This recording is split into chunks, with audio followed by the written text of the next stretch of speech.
Field in Green Bay, Wisconsin has been standing for 50 years. And once again, tonight, Lambeau Field will be the site of the most enduring rivalry in the history of the National Football League.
From Southern Mississippi, number 4, Brett Favre.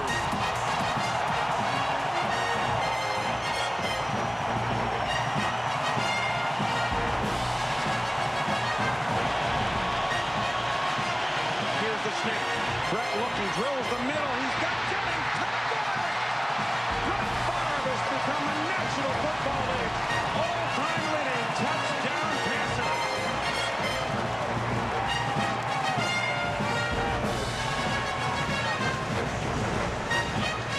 Oh, what a night this figures to be at Lambeau. Al Michaels, John Madden, Andrew Kramer, welcome to Green Bay. It's the Bears against the Packers. And we've been coming in here over the past couple of years, and all of the locals want to know, do you think Brett Favre is going to retire? When will Brett retire? You come in here now, not a whisper. All the locals want to know is this team good enough to get to the Super Bowl? Who knows? They're 4-0, trying to go to 5-0 tonight, favored against the Chicago team that did go to the Super Bowl last season. But the Bears are off to a very rocky start. 1-3 is their record. 2 fourth-quarter collapses against Dallas and Detroit. They yielded a league record 34 fourth-quarter points to Detroit last week. If they lose tonight, their chances of getting to the playoffs minimal at best. John, first, Green Bay. I have to laugh. One of the 10 commandments for any coaches, we have to run the ball. We have to establish the run game. Green Bay has done nothing in that regard. They're last in the league in rushing. They got away with it in September. But what do you think the Packers are going to have to do now in October? You know, I think they have to stay with what they're doing. I know Mike McCarthy says the same thing. You know, we have to be able to run. We want to run more tonight. And, you know, they've thrown over 70% of the time. But when you look at the running backs they have and you look at the quarterbacks that they have, I mean, it's an ace over a deuce. You're going to let Brett Favre do what he does. And now, a lot of those passes are short passes or just long handoffs, but that's what they do. I mean, it's Brett Favre getting rid of the ball quickly, getting it to his playmakers, and they're making plays. And if I was going to change that, I wouldn't start tonight. No, they're going to play that ace-high hand again. As far as the Bears are concerned, lead the league in turnovers, near the top in penalties, a slew of injuries, primarily defensively. They've already made a quarterback change, and that's the first month of the season. What do the Bears have to do to get back on the winning track? You know, just stop that turnover stuff and get turnovers. I think, you know, in talking to Lovie Bear and the Bears last night when they come into town, they were the most confident 1-3 team that I've ever seen. And Lovie knows that, you know, we've made those mistakes. That was the first quarter. We're starting the second quarter tonight. And I think he believes, and the Bear players believe, that they are going to turn it around starting against the Packers. They need to. They have to go to 2-3. They know the importance of this one tonight. Our mindset is just to find a way to win. It's a hostile environment. We play pretty well up here at Green Bay, though. We've won the last 3 years. Somehow we found a way to win up here, and we got to try and do it the same thing tonight.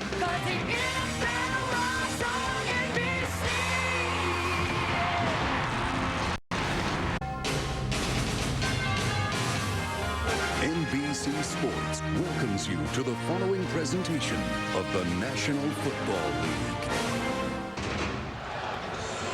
The NFL has designated this National Breast Cancer Awareness Weekend, and there is a breast cancer survivor, Deanna Favre, the wife of Brett Favre, just moments ago coming out onto the field and serving as an honorary captain tonight for the Green Bay Packers. And now Deanna is down on the field with Andrea Kramer. Andrea. Thank you very much, Al. Deanna Favre, clean for the past 3 years. Just got an appointment 2 weeks ago to tell her that. What is your game plan for trying to raise awareness about breast cancer? Well, it's like tonight. The NFL is getting involved, you know, raising awareness through events like this, and just hopefully just to press on and have events like this, and different organizations are really putting the word out there.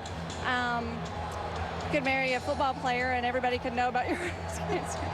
No, but I think it's events like this that really spread the word. All right, now speaking of the football player, there's always so much talk with Brett about his retirement. But when you see the success he's having and the success the team is having, what does that mean to you? It's so exciting. Who deserves it better? We've been through so much in the past couple of years, and I think Brett has really gotten back to, you know, feeling really confident about his play. He's playing exciting, young. He looks like he's having a great time, and that's what really matters to him. Thank you so much for your time, Deanna. Her new book is called Don't Bet Against Me, and Al, I think you could say that's Brett Favre's mantra as well. Absolutely, and it's been his mantra since he took over here as the starting quarterback in 1992. It's the 31st time that he will be facing the Chicago Bears, and he'll get the ball very shortly because Robbie Gould will kick off for Chicago. Tramon Williams is back to receive for the Green Bay Packers. Lambeau Field rocking, crowd standing, and the game is underway. The kickoff is taken by Williams at the goal line. Out past the 20, flag is thrown, and he's tackled at the 28-yard line. Larry Nemers is the referee tonight, and the flag is down. In fact, 2 of them at the 30-yard line.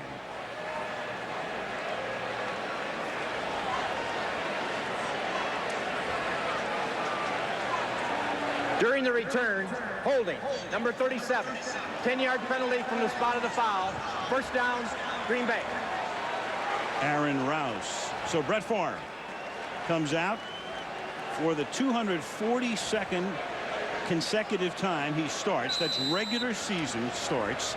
He's also started 20 playoff games over that period. Took over for Don McCoskey in September of '92, and right now October of '07, and having a great season. He's on a pace to set a career best in passing yardage from the 17. This time they'll start with the run, and that's unusual in and of itself, as Deshaun Wynn, a 7th-round draft choice out of Florida, picks up a first down on a 12-yard run through the middle for Mike McCarthy's team. You know, and that's the thing that Mike McCarthy said, is we want to go 2 backs. We want to run our big play, which is a lead-o. The fullback leads, the offensive, the off guard, the right guard comes from the other side, so you get a double lead in that hole. That is the base of the run offense of the Green Bay Packers. They let Amon Green leave in the offseason. He went to Houston, win as a 7th-round draft choice. Here's a slant to Donald Driver, his favorite receiver. That's a gain of 7. Here is the Green Bay offense. Brett Favre, University of Southern Mississippi. Deshaun Wynn, Florida. Corey Hall, Boise State University. Donald Driver, Alcorn State. Greg Jennings, Western Michigan. Donald Lee, Mississippi State. Chad Clifton, Tennessee. Darren College, Boise State. Scott Wells, Tennessee. Junius Carlson, North Carolina A&T. Mark Tosher, Wisconsin. Tosher and Clifton, each in his 8th season. The guards are young. The center, Wells, is in his 4th year. There's Urlacher in the middle for Chicago. Favre off the play fake, throws to the outside. That's caught by Jennings, who caught that record-setting touchdown pass last week in Minnesota to eclipse the Marino mark. Tackled by Tillman, who comes off the injured list. He missed last week. You know, this is what the Packers do. I mean, we see them, they run that lead-o we talk about, then they come back and they throw a slant, and then they come back and they throw another slant. It's just where the Again, you know, I was talking about the passing game of the Packers. They don't have great pass protection, so most of the passes are of the shorter variety. And Brett Favre throws them almost perfectly. On the ground again. This is Wynn. And Wynn with another big run through the middle. What do you mean they have no running game? To the 10-yard line, tackled there by Danielle Manning, and the crowd goes wild. Well, Mike McCarthy said that he could do it. He gets a good block right in the middle by his center, Scott Wells. It all starts right here, right in the middle. Wells gets that block, stays with the nose tackle, gets him to the outside, and Deshaun Wynn just runs right off. 44-yard run. Wynn again. Wynn came into the game averaging 3.8 yards per carry. League average 4.1. He was the second of the rookies to be chosen. They went for Brandon Jackson out of Nebraska in the second round, but he's been hurt. Wynn taking advantage of that opportunity. And the other running back is Morency, who's been hurt as well, but he's ready to play again. You see Wynn on that long run, though. You know that he doesn't have great speed. When you break away and you get out there in the open and you look back, that means that you don't have great speed, because if you have speed and you get out in the open, no one's going to catch you. Second and goal, as you saw, second in passing, last in rushing. Morency's the back. He takes the inside give. Morency fighting his way down to the 1-yard line. Morency, who came over from the Houston Texans in a deal that sent Sam Gatto to Houston last year, tackled by Briggs, who missed last week's game. Briggs hurt himself in the Dallas game, missed a week, but he's back at linebacker. There's Lance. You know, you watch the Packers and you say that there's no way they could run the ball. They've thrown over 70% of the time.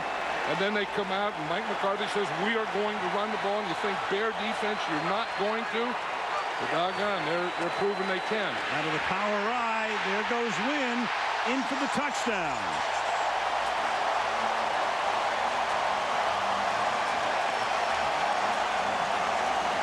Lovie Smith did not expect that. You talk about Deshaun Wynn being a 7th-round draft choice. The fullback that is leading him there, Corey Hall, number 35, is also a 7th-round draft choice rookie.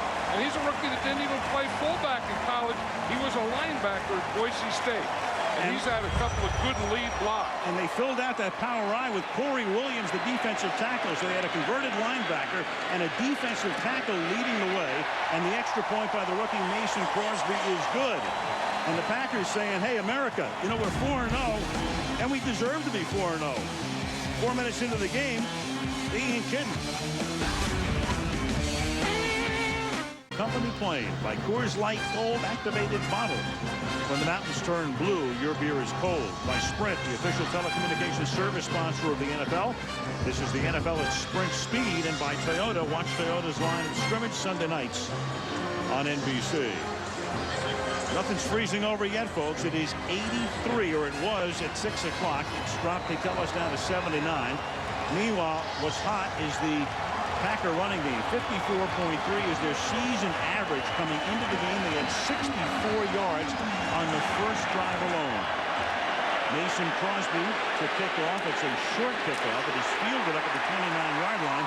And that's one way to keep it away from Devin Hester, as Israel Adonijah pulls it in and runs it back to the 30-yard line. Favre goes over the pictures after a perfect first Green Bay drive. 7-0 Pack early. Stay tight in the pocket. Be on time. Is he blitzing? 3 seconds. Overload, but that needs to be just absorbed for a second. The Bears with 21 quarterbacks, and there they are. There's the list ever since Favre took over as the starter here. He hasn't missed a game. Here's the 21st in Greasy, and he hits Clark, who gets dumped immediately by Bigby for a loss of 1. Here's the Chicago offense. Brian Greasy, University of Michigan. Cedric Benson, University of Texas. Jason McKee, Temple. Muhsin Muhammad, Michigan State University. Bernard Berrian, the one and only Fresno State. Desmond Clark, Wake Forest University. John St. Clair, Virginia. Ruben Brown, Pitt. Olin Cruz, University of Washington. Roberto Garza, Texas A&M Kingsville. Fred Miller, Baylor University. And that line hoping to lead the way for an improved running game. Their running game has been nothing to write home about either, as Cedric Benson carries for a couple. Benson taking over when Thomas Jones was dealt to the New York Jets. He's going to be the workhorse, but so far not very good. 3.2 per carry this season. Yeah, and Ron Turner, the offensive coordinator, said that, that he had to get to the run and stay with the run the whole game, that was going to be one of the keys to what they're doing now. It's not only running the ball. Everyone says you have to run the ball. You have to run the ball successfully and not end up in these situations. They put Devin Hester in the game, and the special teams maven runs a pattern, but Johnny Jolly, number 97, gets his arms up to knock it down, 4th down. Jolly has now blocked 4 passes this season, and the Packers have blocked 10 at the line. And you get the speed rush from the outside guys, and Kabir Bajabiamila and Aaron Campman, and then you get the power guys, Johnny Jolly and Ryan Pickett, just pushing straight up the middle. Brad Maynard to punt. Charles Woodson back to receiver. That's a very good angled kick. Pinning Woodson at the 13-yard line, and he's able to bring it back to the 22-yard line, where he's tackled by Brendan Ayanbadejo. So a perfect start offensively and defensively for the Green Bay Packers tonight. Host the New Orleans Saints. New Orleans at Seattle. Football Night in America coverage begins 7 Eastern, 4 Pacific right here on NBC. Here's the Packers' second possession now. It begins from the 22-yard line. 7-play drive, 5 rushes for a touchdown on the first drive. Fake draw, buys time. Favre goes to the outside and underthrows the intended receiver driver. Let's take a look at the Chicago D. Adewale Ogunleye, Indiana University. Tommy Harris, the University of Oklahoma. Darwin Walker, University of Tennessee. Mark Anderson, Alabama Crimson Tide. Hunter Hillenmeyer, Vanderbilt. Brian Urlacher, University of New Mexico. Lance Briggs, University of Arizona. Charles Tillman, the University of Louisiana. Adam Archuleta, Arizona State. Brandon McGowan, the U, Maine. Danielle Manning, Abilene Christian. They're still minus Nathan Vasher, one of their starting corners, and through the middle again up to the 25-yard line goes Vernon Morency. He's tackled there by Tommy Harris, who had that torn hamstring last year. Harris coming back with that. It's sort of indicative of this whole defensive unit. Briggs missed last week with a hamstring. Tillman was out. Archuleta had a broken hand. Vasher is still out. Chicago has already started 18 different players on defense. Right, and Tommy Harris is playing, and he hurt his knee in that Dallas game, but that hamstring still hasn't improved. I mean, he's not 100%. I'd say Tommy Harris right now is probably about 80%. He really won't plant that left foot in the ground a lot. Favre out of the gun. Has time. Over the middle, that's James Jones, a great-looking rookie out of San Jose State, who caught touchdown pass number 422 last week. Jones with tremendous hands, a 3rd-round pick, 23-yard gain, first down Packers. If you say what's the difference in Brett Favre this year, I would say his confidence in his wide receivers, including James Jones. Like you said, a rookie from San Jose State. I mean, and the thing that Brett Favre does now is he spends more time with his receivers on an individual basis, talking to them about what he sees and about what they see. He's more like a player coach. From the 48-yard line, he hands the ball off on first down to Morency, a gain of 2, 2nd and 8. Here's Andrea.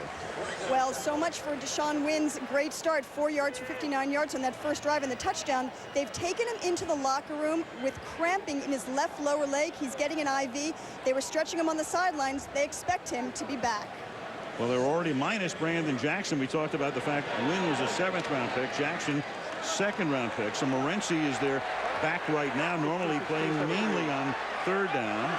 And they have another back, Ryan Grant, first-year player from Notre Dame. 2nd down and 8 from midfield. Favre throws, caught on the outside by Ruvel Martin. And Martin, who had a big night on New Year's Eve in Chicago, gets forced out of bounds by Archuleta, and another first down for Green Bay.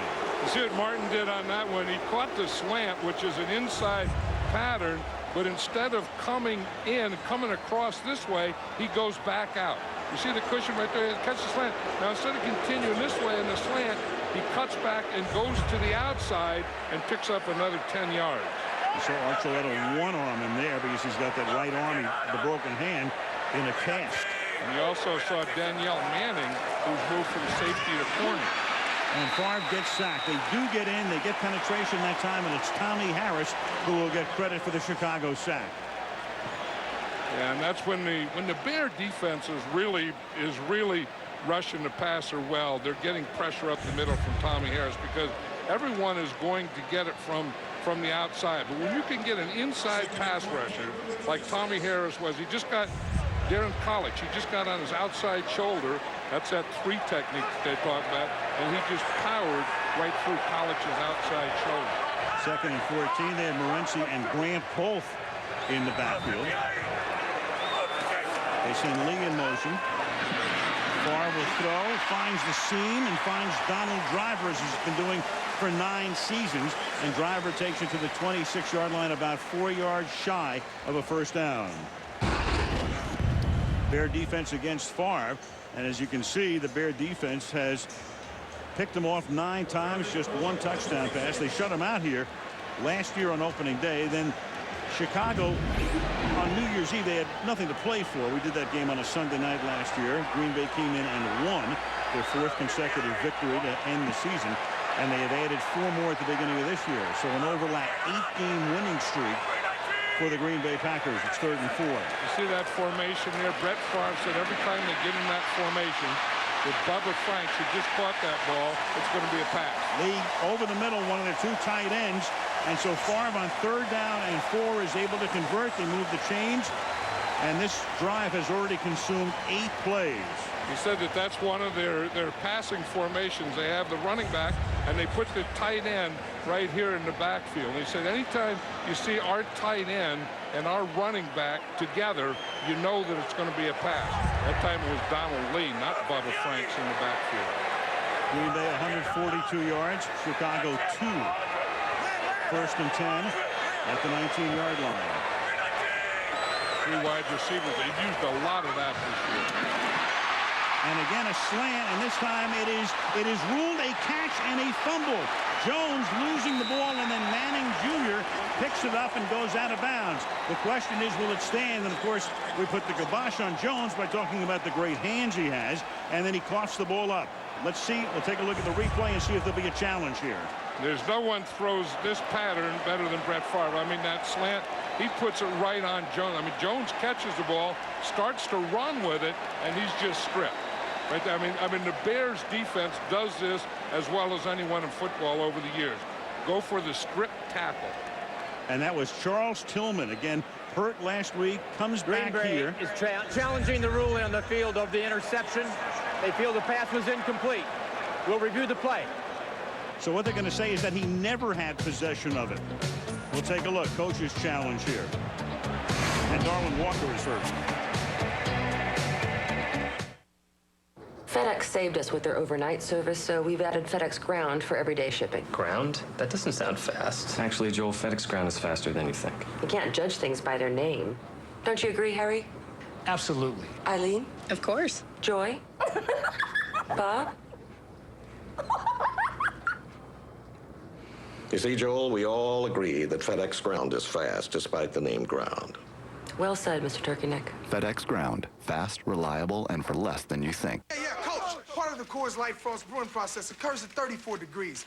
Does that give it an edge over other beers? You know, if you can get up to 33, or certainly 34, then you are substantially ahead of your opponent. Coach, don't you mean down to 33 or 34 degrees? Frost brewed Coors Light, official beer sponsor of the NFL. Coach, this guy's taking all our Coors Light, and we don't know how to stop him.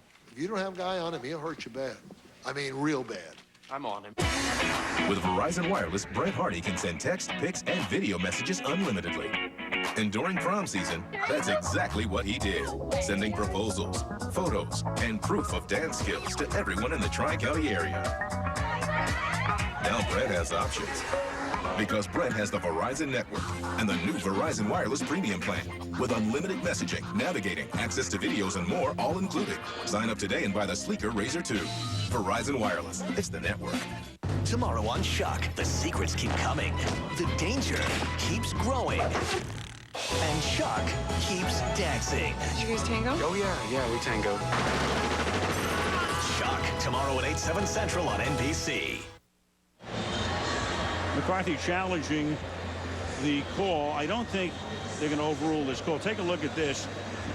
The ball is caught in an awkward manner. He almost backhands it. There's the rookie Jones. But if you get 2 feet down and you have possession of it, he got both feet down even though the ball was moving around. What they'll normally do here, and watch this, he grabs it 1 foot. He still has it. Then the second foot's going to go down. The left foot will go down while he still has possession of it.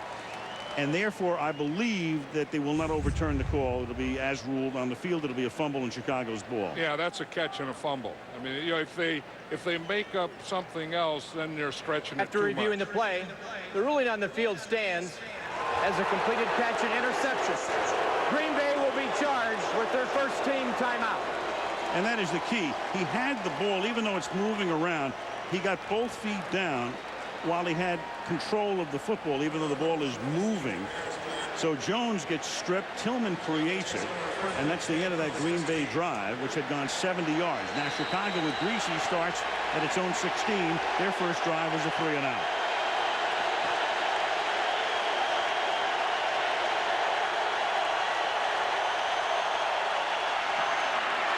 This is Benson going nowhere. A.J. Hawk is there first. Let's take a look at the Green Bay starting defense. Aaron Campbell, Iowa Hawkeyes. Ryan Pickett, Ohio State University. Johnny Jolly, Texas A&M.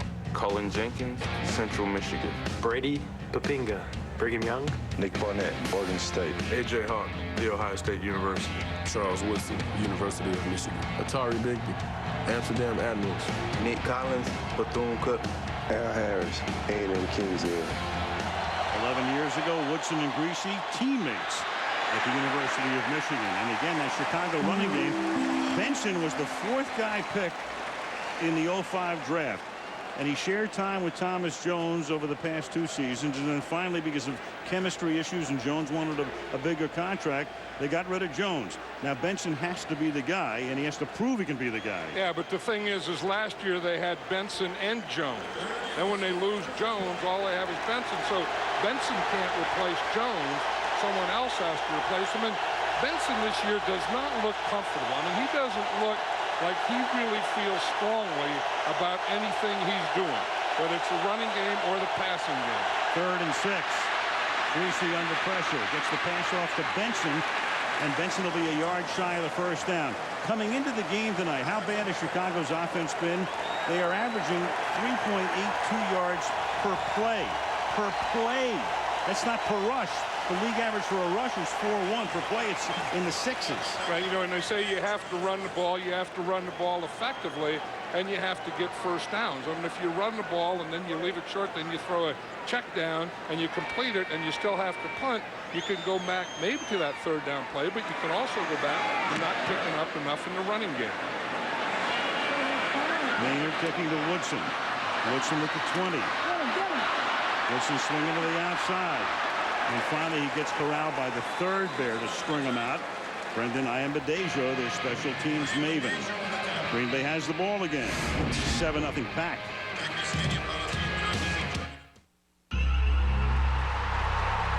In the NFL, the biggest games are decided by the smallest details. That's why Samsung imagined an LCD HD TV with 120 hertz, a true black screen, and twice the frames per second for exceptional motion clarity. We got it. Challenging.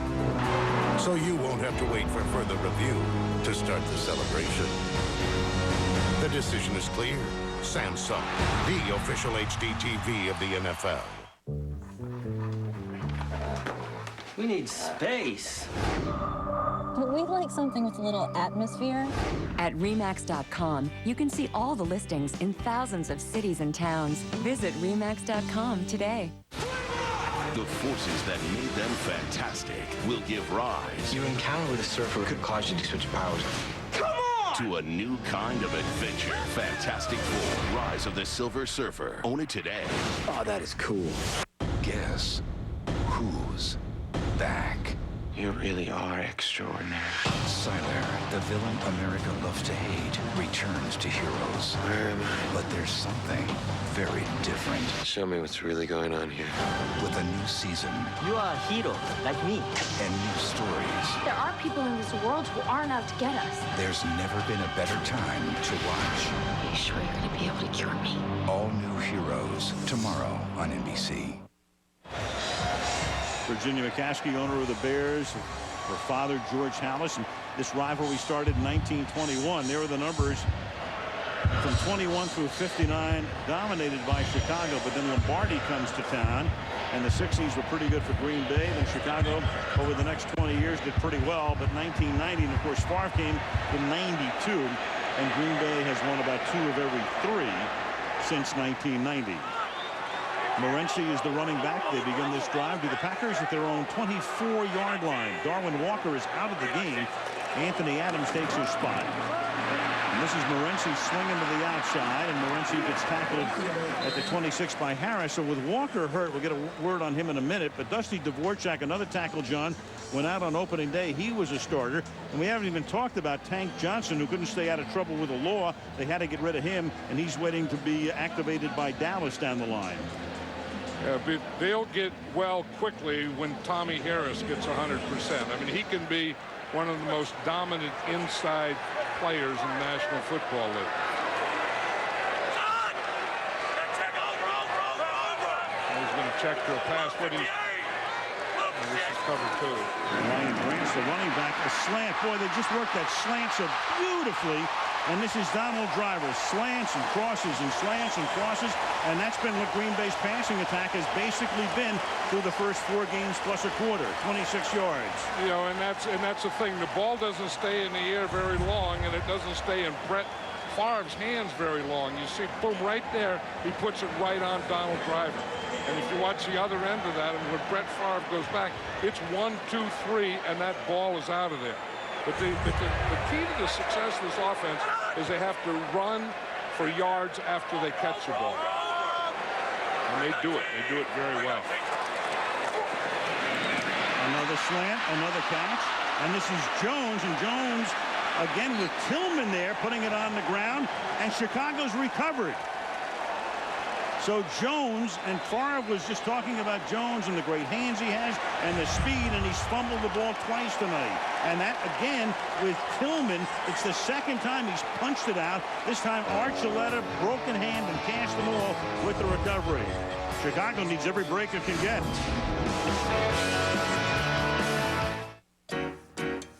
You've got a big project you need printed in color, but you've got a black and white budget. Don't you worry about a thing. The UPS store can help. And right now, we're helping you out even more with our 35-cent color copy sale. You'll get color copies that will make a big impression without denting your bottom line. So hurry into the 35-cent color copy sale today. Don't you worry about a thing. The UPS store, the place for 35-cent color copies and a whole lot more.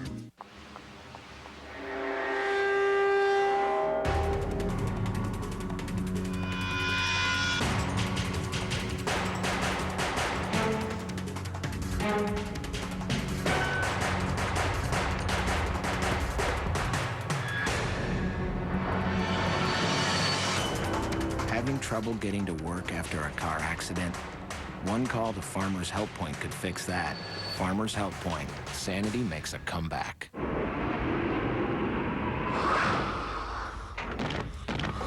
Get away from her, you!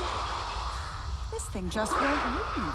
All I want to do is kick back and enjoy the DirecTV we just hooked up. I mean, I just got the best TV package in the universe for free. This is going to feel almost as good as when I got rid of cable.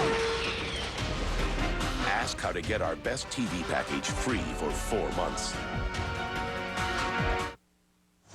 The other day, Brett Favre told us James Jones has sterling sharp size. He's not quick like Driver or Jennings, but he has great hands. Well, he has until tonight. Right. Now watch Charles Tillman come in. You know, you teach those guys to strip the ball, to knock it out, to punch it out. Charles Tillman really punched that one out. He gave it a right hook. Look at Mike McCarthy talking to James Jones there. Devin Hester starts as a wide out flank to the right here. The special teams star. They're going to try to work him. Here goes Benson for nothing. So the first quarter is winding down. The Packers have 189 yards. The Bears have 12. But the 2 turnovers have made it a close game. You know, and you talked about the pass patterns the Packers run, and they're going to run those slants and they're going to run those crosses. And that's a tough thing about it. Everything you're running into traffic. And there's going to be a lot of defenders there. So after you catch the ball, you always want to make the run, obviously, but you also have to protect it. A little more riskier to throw it over the middle. 2nd and 9. Greasy has a lot of time off the fake. Going deep, taking a shot, but the Packers secondary read it perfectly. Bernard Berrien got blanketed by the safety Collins and the corner Woodson. 3rd down. Yeah, and that's one of the matchups that they're doing is Charles Woodson is going to be on Berrien, and Al Harris is going to be on Muhsin Muhammad.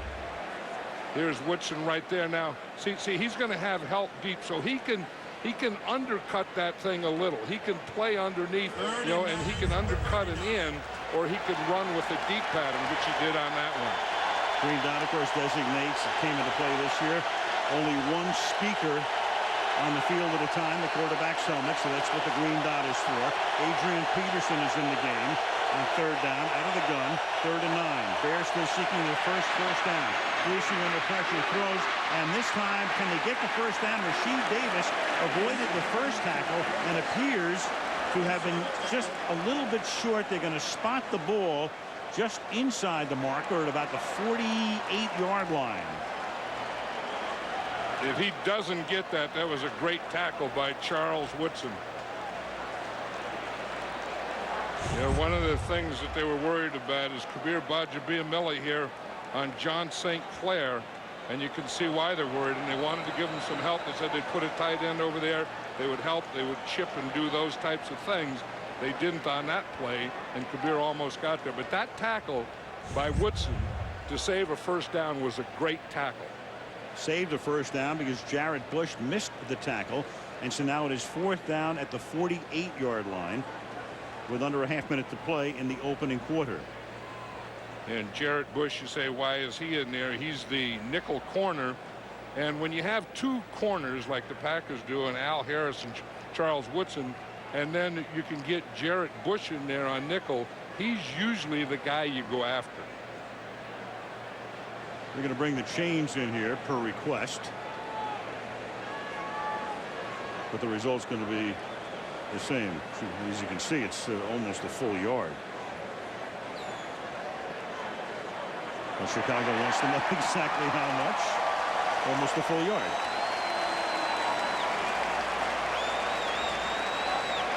You say, well, why did they bring them over? Because those are the official ones.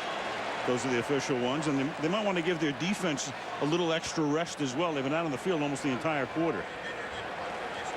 And now they have to take the official ones across the field, and they have trouble getting through the players with it. I think they're stuck out there in the middle. Mainly the Bears.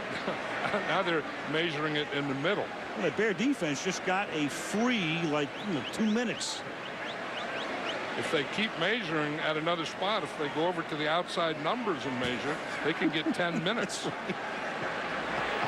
When in the stadium could go out and have a bride. Isn't this a great place? You come to Green Bay and you just look at these fans, and this has to be the only stadium in the NFL where people still sit on benches. Yep. You know, and there's something about that. You know, that's kind of football. It's outdoors. It's Green Bay, Lombardi Avenue. There's something. Every time I come here, I get the same feeling that, you know, enjoy it now because you're in a very special place. You know, you can get more people in the seats that way, too. Right, you just give them a number. Right. Maynard's kick is just into the end zone. Could not coffin corner it. Favre goes to work at the 20-yard line. Monday, a night for heroes, starting with the action comedy Chuck, then Heroes with all new stories, followed by the new drama Journeyman. Catch it all tomorrow, Monday night, 8 Eastern and Pacific, 7 Central and Mountain, right here on NBC. In Green Bay, it's been hot this week.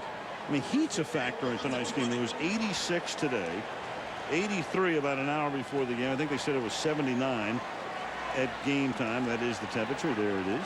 Well, Deshaun Wynn went out already with cramps and had to get an IV. Haven't seen him since. Morency is the running back. Wynn was great on the first drive. And here's Morency to the 21-yard line. He's tackled there by Mark Anderson, and we will tick down to the end of the quarter. Dominated by Green Bay. It would be a bigger lead were not for the 2 turnovers. 7-0 is the score. Sunday Night Football back after these messages.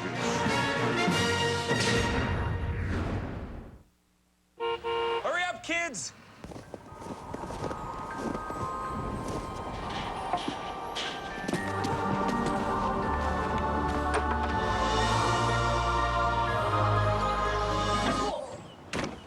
Going nowhere with expired credit card miles? Whew. Get Capital One's no hassle rewards with no miles expiration, no earn caps, and no blackout dates. You should switch to Capital One. What's in your wallet?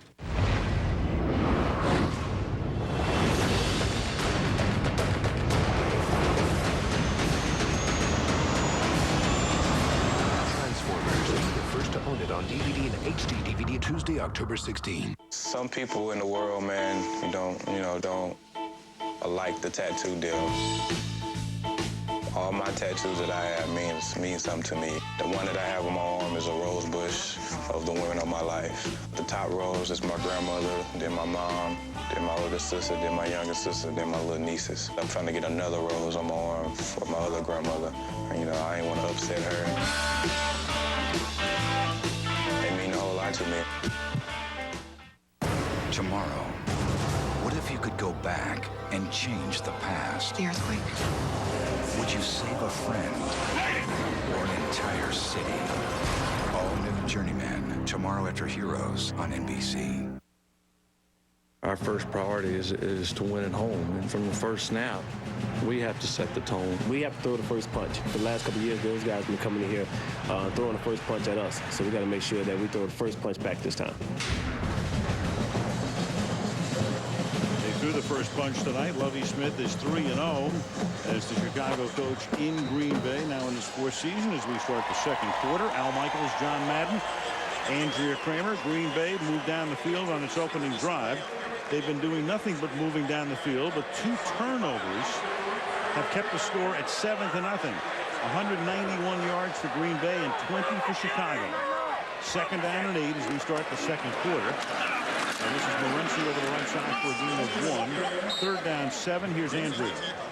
Well, Deshaun Wynn went into the locker room, got fluids and an IV. He's back on the sidelines. He's on an exercise bike, and they are saying that they do expect him to go back into the game at some point. A Florida Gator cramping in the Wisconsin order. Who would have thought that? I mean, you come up here at this time of year and there's supposed to be, pumpkin and frosting the pumpkin and leaves turning and the guy's cramping up. And heck, if he can ride the bike, you ought to be able to run the football, shouldn't he? After that first drive, he had 59 yards on 4 carries, including a 44-yard run. Let's get him back in there. That's what we're paying him for. 37, Clark throws underneath. Caught by Morency, and finally the Bear defense does stiffen to go with those 2 turnovers. This time they're able to hold him. Tackles made by Briggs. Green Bay will punt for the first time. One of the new big things in football is putting the linebackers up in these A gaps and making your guards have to step down to freeze up your defensive ends and tackles. And watch how deep Brian Urlacher has to get. He's up in the A gap on the line of scrimmage, and he has to run 25 yards in cover 2 to be a deep safety. John Ryan with a tremendous punt, but Hester has it, and when Hester has it, anything can happen. A flag is thrown, and Hester is out of bounds at the 27-yard line. So instead of kicking away from Hester, they kicked over his head. That was a 61-yard kick by Ryan. Hester had to back up, circle, comes up to almost the 30-yard line, and now a flag. And that was a great kick because it was not only long, but it was high. I used to always say when I had Ray Guy, kick it as high as you can, as long as you can, and there's no such thing as out-kicking your coverage. I said, if they can't cover it, you keep kicking it like you do, I'll get some new cover guys. Hester, 20 NFL games in the regular season, 8 runbacks for touchdowns, 4 punts, 3 kickoffs, and a missed field goal. And he also in the Super Bowl ran back the opening kickoff for Illegal TD. block in the back on the return team, number 52. It's a 10-yard penalty from the spot of the foul. First down, Chicago. Like a center fielder going back to the wall. Hester retreats. And the Bears have the ball early in the second. Hey, Coach, do you know that Coors Light tastes as cold as the Rockies? You must think I'm dumb. No. Coach, no, it's just that some people don't know the Rockies are cold. Would they be someone that you would think would know anything? No. Hey, Coach, you ever consider changing your nickname from Big Tuna to Big Coors Light? This conversation's going nowhere, okay? Okay. Ross Brewed Coors Light, official beer sponsor of the NFL. Coach, our girlfriends think we talk too much about football and Coors Light. But that's a good thing, not a bad thing. Preaching to the choir. I gotta run. Hi, Dad. Bye, honey. The 2007 Lincoln MKC with a powerful new 3.5-liter engine and available all-wheel drive. Hey, Grace, any phone calls? A driving experience so exciting, it makes every commute a dream. Morning, Mr. Johnson. Grace? Hi, boss. Johnson, my dream, to have the best office in town. Hey, boss. Want to play catch? I can take an early lunch. Life's going. Where to next? What you want? Want what you got, Uncle Frank. I want to be you. My investigation indicates that Frank Lucas is above the mafia. Whose house is that, Frank? That is your house, Mama. Bribery, extortion, murder. You're gonna need more than that. This is my home, my country. I ain't going nowhere. American Gangster. Rated R starts November 2nd. Back to throw, looks, floats it to the right, open touchdown, Benjamin Watson. And it's good! Yes! Chris Brown! Intercepted by the Giants, and rookie Aaron Ross, he'll walk in for the touchdown! Giants over the Jets. Houston knocks off Miami. There you go. Ask and receive. Chicago from its 18 now, swinging it to the outside. This is Greg Olsen, their rookie tight end. #1 draft choice out of Miami. Good receiver. Some other action today. Of note, the buzz. Tom Brady, just another great day, and the Patriots look invincible. Colts now 5-0, 3 consecutive seasons. Manhandle Tampa Bay, and San Diego needing a win, and boy, did they get one on the road by 38 over the Broncos. Through the middle goes Benson, and Chicago finally picks up its first down some 17 minutes into the game. And the Bears right now, John, extremely fortunate that the score is only 7-0 and need to mount a drive. At least they got their first down here. I think the big thing they have to do is be patient. I mean, they're really okay. I mean, it's 7-0. The worst thing they can do is get frustrated, panic a little, force the ball, give the Packers a turnover. That's the worst thing the Bears can do right now. If they just stay patient, run, play action pass, throw the ball in the middle, I think they'll be okay. Hester is back in the game. They haven't used him on offense yet, even though he's been in for a couple of plays. This is Benson going to the outside, and Benson gets taken down at the 34-yard line. Kabir Baja-Biamila makes the stop. A lot of talk, of course, with the Packers is about Brett Favre and the great start that he's been off to this year. We talked about no running game, and then they come out running tonight beautifully. But that defense has done a nice job. Yeah, and it's based on the defensive line, the strength of the defensive line. We see Kabir Baja-Biamila there, and Aaron Campman on the other side, Johnny Jolly inside, Corey Williams, that whole group, the defensive line, the front group, and the two corners. That's the strength and the base of this defense. 2nd and 7. Greasy under siege and has that one tipped. So another tip ball by that Green Bay defensive line. It'll be 3rd down and 7. Yeah, we were just talking about the defensive line. Watch Aaron Campman here. He's number 74 going against Fred Miller. And you see he and Baja-Biamila coming from the other side arrive at Greasy about the same time. KGB working against John St. Clair, who's playing in place of the injured starter John Tate out with an ankle injury. Both those defensive ends beat those offensive tackles on that play. 3rd and 7. 5-man rush, and he swings it out this time to Adrian Peterson. And Peterson breaks the tackle and then goes out of bounds. So a 3rd down conversion for Chicago, breaking out of a Jared Bush tackle. So they wanted to go to work on Bush in the passing game, and then he can't make the tackle again, and that's a 30-yard gain. And here's Adrian Peterson right here. He's the halfback, and you see they just catch everyone to the inside. Good block right there, and there's no one at all on Adrian Peterson. Did you see that block? That was Devin Hester. Yeah. You're talking about a guy that could do a number of things. I didn't know it included that. I didn't either. Neither did Nick Collins, the safety. Yeah, he depleted Collins. 1st and 10 at the 36-yard line. They're going to run Hester on an end around. And Collins can't make the tackle there, but he's able to slow him up enough that Hester goes down at the 31-yard line. They want to get, every time you have a player like Hester, who's a returner, you keep saying, I got to get him into the action more. I got to run him on offense a little bit more. That's what they want to do. That's his first career carry, and of course they want to use him in the passing game as well. Right, and that's the thing, they can't put him in there and have a trick play to him every time. Sometimes they have to put him in there, leave him in for a series, let him just play wide receiver. And then to get the ball in his hands, a reverse is a pretty good play. Hard to sneak him in to the outside of the fullback. This is Jason McKee's first action of the night. He's tackled by Woodson, but Chicago's moving right now on a drive that began at their own 18-yard line. They've marched 57 yards in 7 plays. Right, and Lovie Smith is just doing exactly what we thought that he had to do, is stay patient. Sometimes, you're on the road and it's only 7-0, but it seems like you're really getting beaten. It scores 21-0 now. It's only 7-0, so you don't want to become frustrated. You don't want to force anything, and the Bears aren't doing that. At the 25-yard line, Greasy to the outside he goes, and that pass is off the hands of Greg Olsen. Olsen was hurt in training camp. They have high hopes for him, obviously the #1 draft choice, and a guy that they hope someday will ascend to the heights that a few other Chicago Bear tight ends reached. Right, we were talking about Devin Hester. They want to get him more involved. They want to get Greg Olsen more involved. They think that he's a tight end that has the speed and can be like a wide receiver. Put him in a slot, put him outside.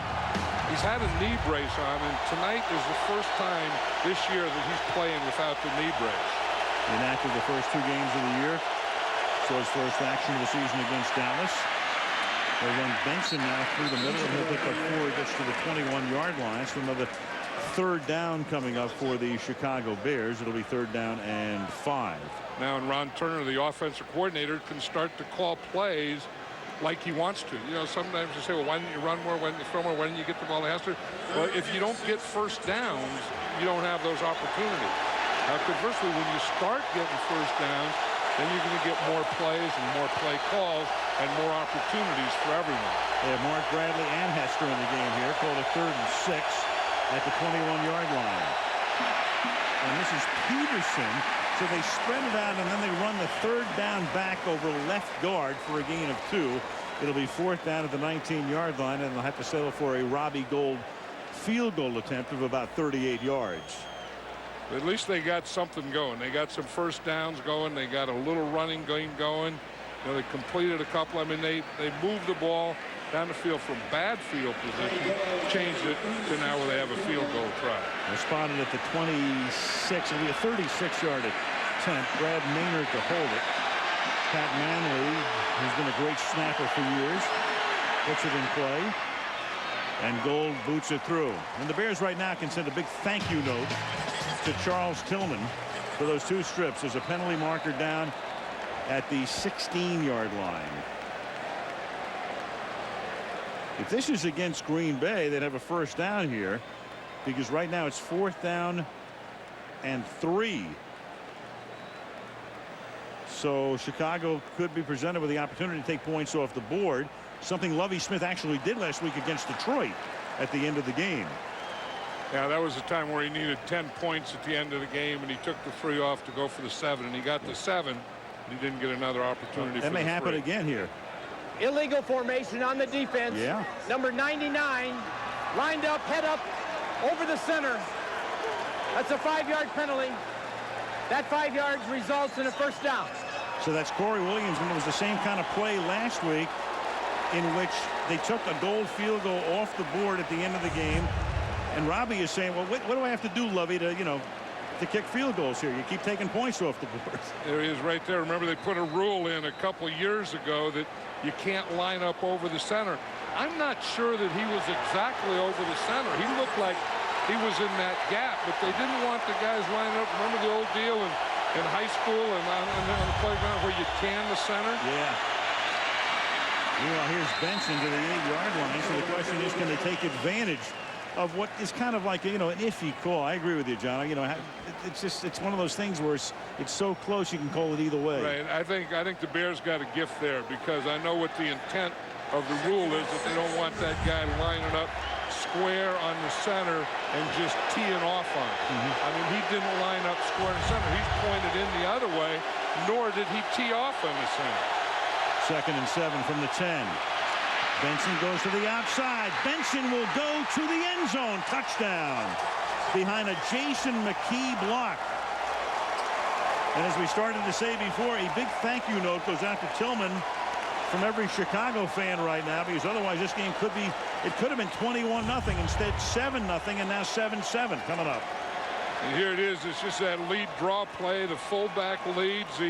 The halfback just delays a little, finds the hole, gives it time to develop, runs off his blocks. That was a good run by Cedric Benson, and he hasn't had a lot of them this year. Benson 9 carries for 31 yards tonight. So the penalty, they take 3 off the board, as was the case last week. They get a touchdown after they take the field goal away. Goal now to try to tie the game with the extra point. And he does. 7:52 remaining in the half. Cedric Benson in for the touchdown. 7-7 in Green Bay.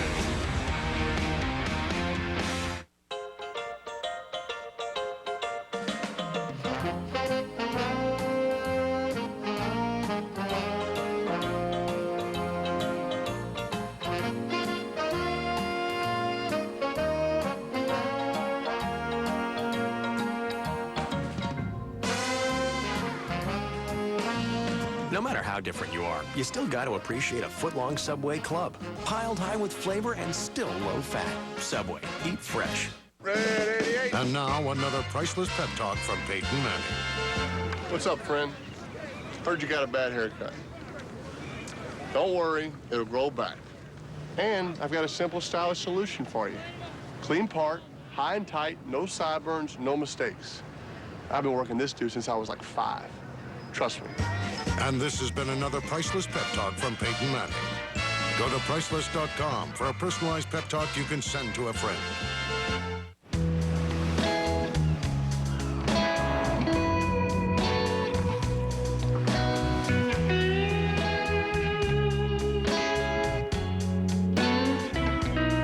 My dream was always to catch the perfect wave. And then I realized I caught 3. The new Lincoln MKX with all-wheel drive. The perfect car for endless summers. Life's calling. Where to next? Tuesday, an SVU case of he said. She came on to me. She said. He forced himself on me. Melissa Joan Hart is the teacher. He's the student. Let's see if we can catch them in the act. All new Law & Order SVU. Tuesday on NBC. Wednesday is Bionic Wednesday on NBC starting at 9 Eastern and Pacific. New hit Bionic Woman, followed by TV's most fascinating detective in a show called Life. Bionic Wednesday right here on NBC. 7:52 remaining in the opening half. Game tied at 7. Tramon Williams is back to run it back for Green Bay. Gold sends it to the 4-yard line. And Williams will bring it back up to the 25-yard line. Tackled there by Jamar Williams. Chicago 7, Green Bay 7.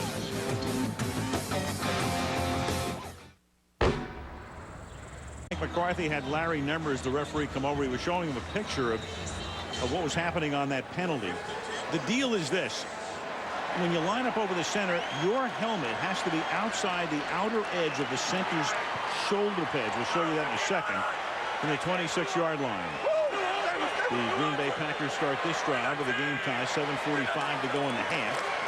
Favre, the fake to the left, and then he hands the ball off to Morency. He goes through the middle, gain of 10. Back to the field goal again.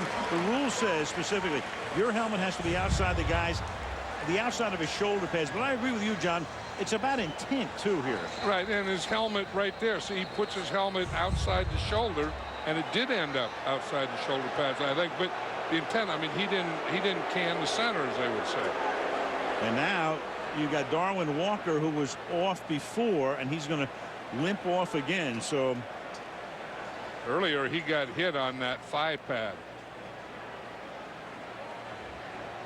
Did you see that fake by Brett Favre before he ran that draw? Yep. Only Brett Favre makes that fake. Yep. And he's been doing it for 15 years. Yeah, and it always works. I mean, the defense will always run. I mean, he'll go back and do some cockamamie thing and then come back in hand. And when he does that cockamamie thing, 5 guys will react to it.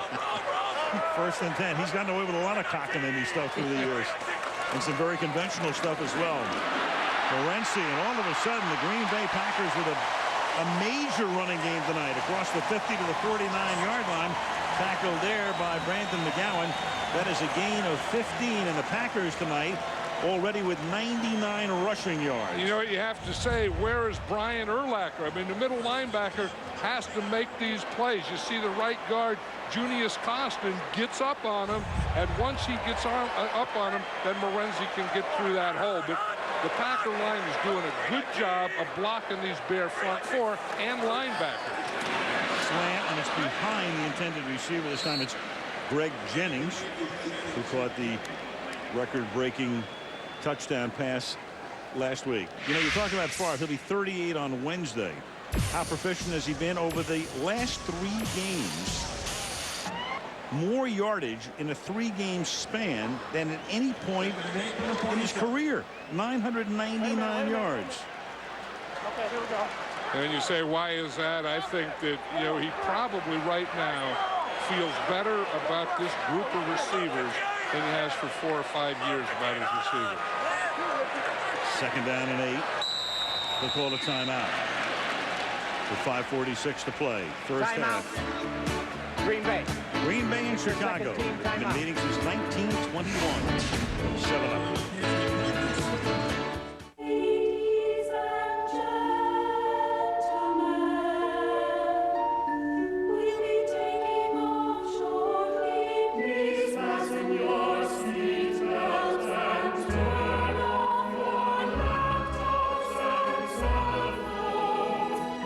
Sending large documents, last-minute emails, and everyday reminders, make the most of precious seconds on the fastest and largest national mobile broadband network. That's getting it done at Sprint speed.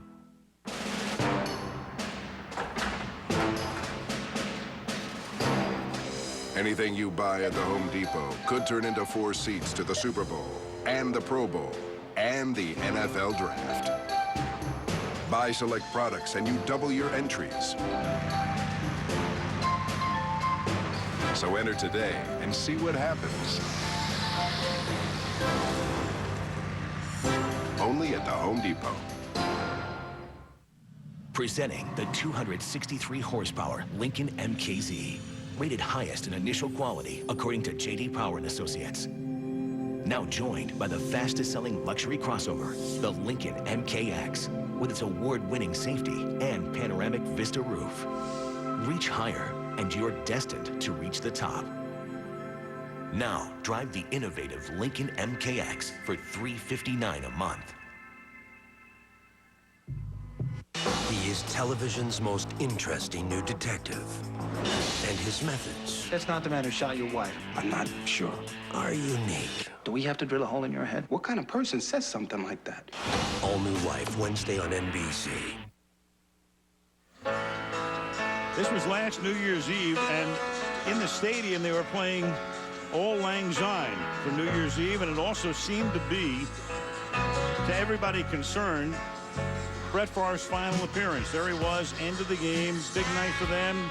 posing for pictures, talking to Andrea Kramer, and it would have been off the board in Vegas that he was going to retire, but he waited, didn't have the surgery he was going to have the next day, and then about a month later decided to come back. And now there is no talk of retirement anytime soon. 2nd and 8 after the timeout. Screen, reaching back for it is Morency, and Morency gets rolled down inbounds at the 43-yard line. John, you know when you've come full circle? We're talking to Brian Urlacher last night. What do you think of Favre? We asked him, and he says he's an old Tony Romo. Well, you know what beautiful. You know what he was talking about when they played the Dallas Cowboys and Tony Romo. They would get to him. The pass rush would get there, but they couldn't get him to the ground. And Brett Favre is playing like that. I mean, he hasn't had, in the first 4 games, he hasn't had the best pass protection, but he was still getting rid of the ball. And the guys hanging on his shoulder, hanging on his legs, hanging on his feet, and he was still throwing the ball, a lot like Tony Romo did to them. 3rd down and 2. Favre going deep on 3rd and 2. The pass is right there, and Greg Jennings for the touchdown.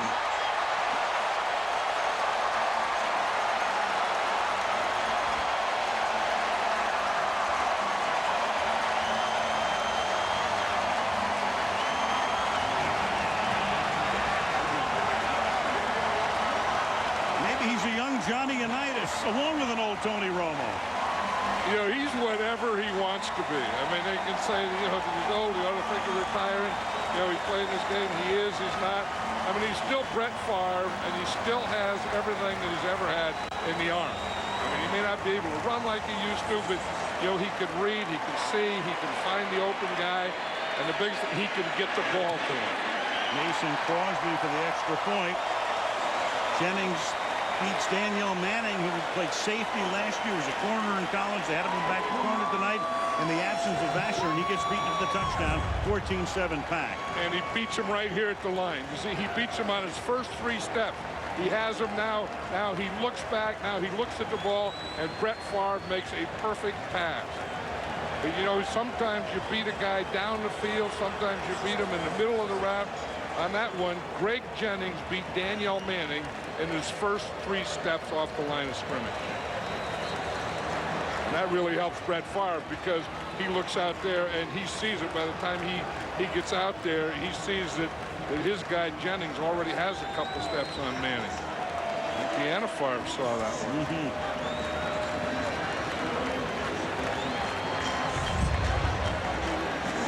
So that's 4:23.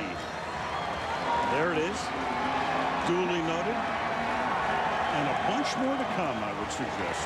Right, and that's the thing that, you know, that you talk to him and he said is one of the differences this year is communication. You saw him talking to Greg Jennings.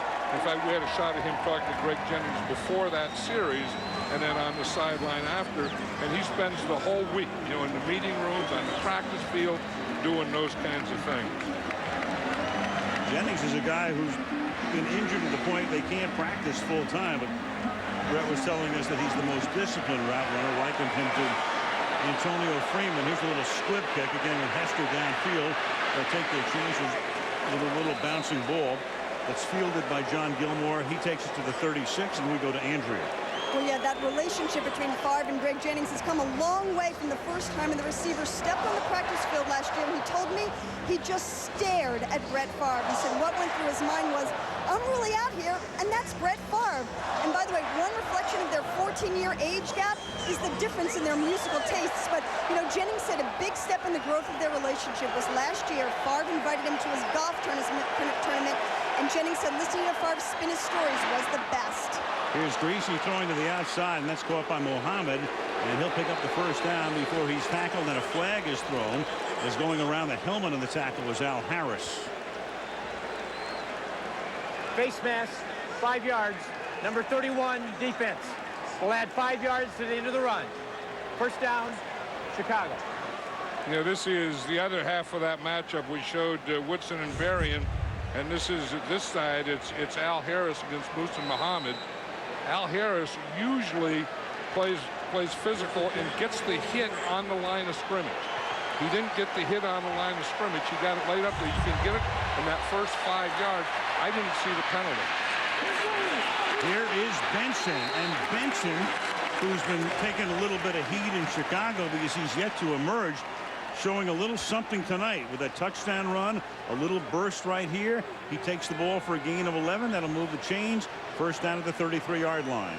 You know, Benson fumbled last week and was taken out of the game, didn't play the rest of the first half, and you know, there's a message or anything. I don't think there was, and I think, you know, he kind of feels that, you know, I got to be a workhorse back. I got to get the ball, and maybe the first 5 or 6 carries I don't do anything, but I'll get a little better in the next and better in the next. And there are a lot of running backs that are that way. Little pay-per-view wrestling taking place up front here. That usually happens when you have a rivalry game and then the rivalry. Full start offense, number 74. 5-yard penalty, still first down. All started with Reuben Brown's full start. But when you talk about rivalries and, you know, Chicago Bears coming up to Lambeau Field to play the Packers, that's a rivalry. And when you have that, you have this. He tried to get one last one in there. First and 15. And on a draw, it is smelled out perfectly by Green Bay. You had Papinga blitzing. You had Bishop coming in through the middle. And Benson gets met by Barnett as he takes the handoff. You know, we talked about the Packer defense, and one of the things that they don't do is they don't blitz much. And I think they kind of surprised the Bears. I mean, they're going to run a lead draw into that hole, and Papinga and Barnett blitz right into the hole that they were going to run the ball in. That had to be a real surprise to that Bear offense. That makes it second down and 20 after the 5-yard loss. 3 minutes to the half. Greasy, this time he has time, and the pass is overthrown. Coverage was very good, burying the intended receiver. Woodson blanketed him. Yeah, and that's great defense by Charles Woodson there. I mean, he's out there, he's man-to-man, press coverage, he gets up there, he's looking inside, he gets his hand up there, now he can't hit again. He just gets buried to the outside and runs with him. In fact, he kind of runs him right out of bounds. That's what you want to do. You want to force that guy to have an outside release, get him closer to the boundary than he wants to be, and then make the quarterback throw it over your head. Listen, won the Heisman at Michigan, as I said before, Greasy's teammate in '97. 3rd and 20, screen to the left side to Peterson. Not much room there, and he gets tackled at the 40-yard line by Nick Barnett. 4th down. And the Bears needed a couple of first downs there to kind of, you know, rest their defense a little. That's a big part of it. And you know, Greasy's strength is not thrown to the outside. I mean, his strength is thrown to the inside between the numbers, and I think that they kind of have to get back to that, running the ball and throwing the ball inside. Maynard to punt, and Woodson is back standing at the 10-yard line. High floater. Fair caught at the 15. 2:09 to play in the half. Well, you're talking about the whole history of the NFL with these two teams, and it all goes back to George Halas for Chicago, and then Vince Lombardi came aboard in the 60s, and as you can see, the record that Lombardi amassed here, the 5 NFL championships. Halas, who coached the team for 40 years in 4 10-year increments with 5 championships, and Vince Lombardi memorialized here, and of course George Halas would be the embodiment of the National Football League.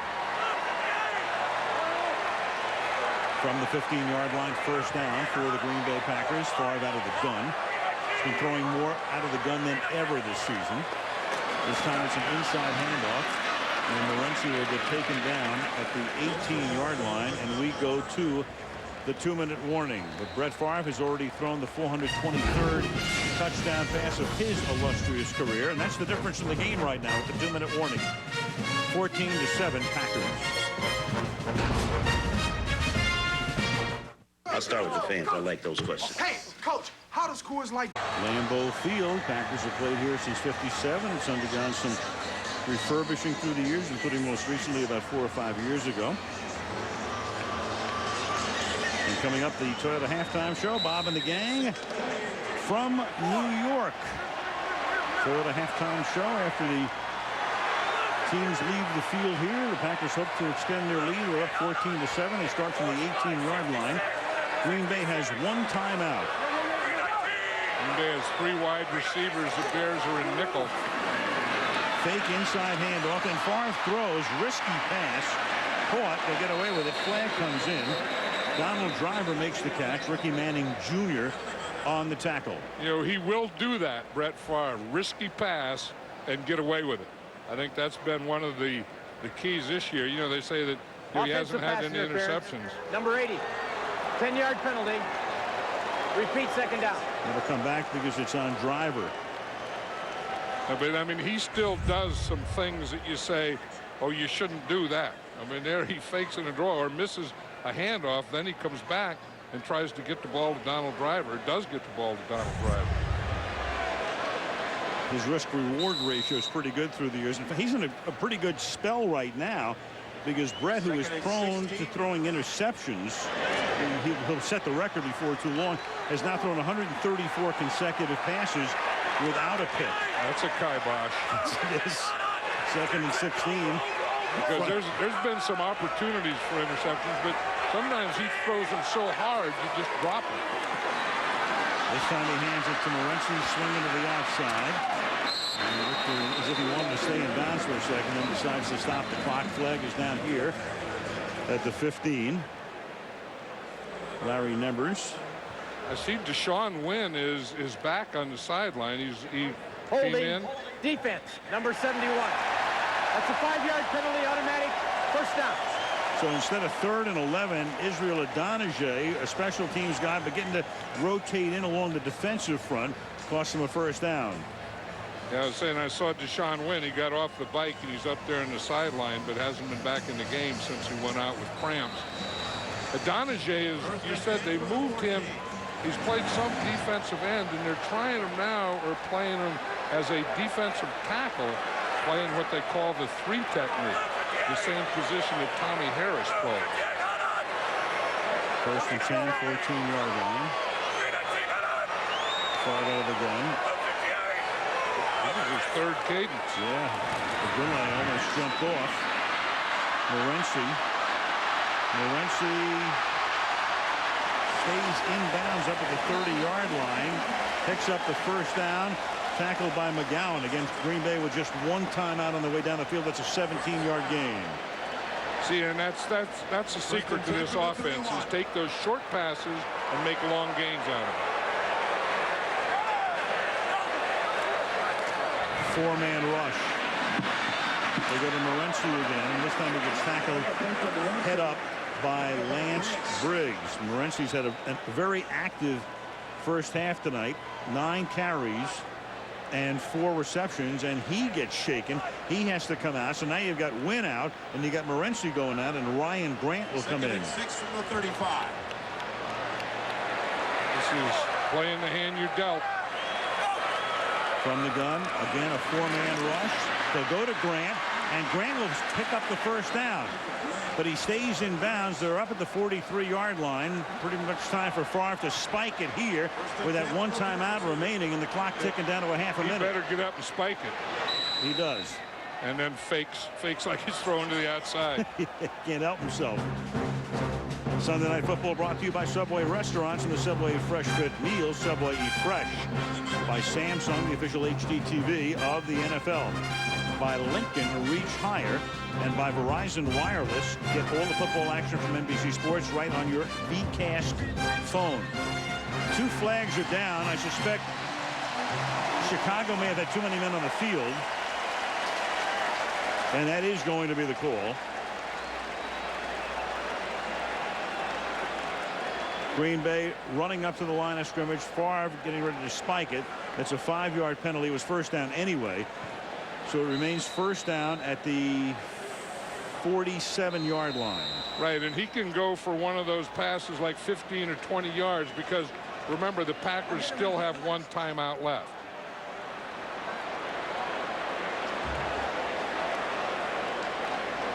Now they're going to review it upstairs, and it has to come from upstairs. There's no challenge here inside 2 minutes. And this is something that you can look at in terms of how many men are on the field. So upstairs, Jerry Seaman, longtime official. The observer tonight upstairs is going to stop the play. And they can take a peek at this. I think this is an advantage for Green Bay because they have plenty. There's a play right there. Okay, so that's a first down. Now we're getting up for the spike. So here's the guy coming right here. See, he ran out and this guy didn't get off. So maybe he did get off. Yeah. Well, 97 came back. It was Mark Anderson coming on and going off. So Nemmer, even though it starts from upstairs, it becomes Nemmer's decision downstairs after he takes a look at the tape. I think we can look here. There's 1, 2, 3, 4, 5, 6, 7, 8, 9, 10, 11. And then right here, that would be 12. 12, 13. But didn't one come back on, right? That's the question.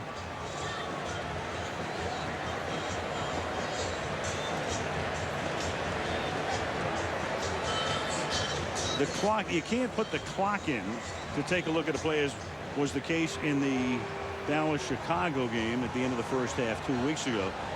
But you can count the players on the field from that wide shot. Yeah, but then you have to have when the ball was snapped, because you can substitute. I mean, that's what they're doing. So we do it this way. So they had 12, but the ball hasn't been snapped yet.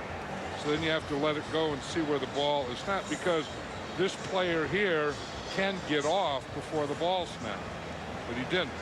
So there's 12. There are 12 now. The deal is going to be if it's not an automatic first down, delay a game on the defense. However, it's a delay of the game before the snap in effect, so it's still going to be first down, which is pretty important to the extent that had there not been delay a game, it would be second down. They only have one timeout. They're still 50 some odd yards from the end zone, but the delay of game would supersede the snap, so it would still be first down. It would be first down and 5 at the 47-yard line, but it would give them an extra down, which is pretty critical here with a half minute to play.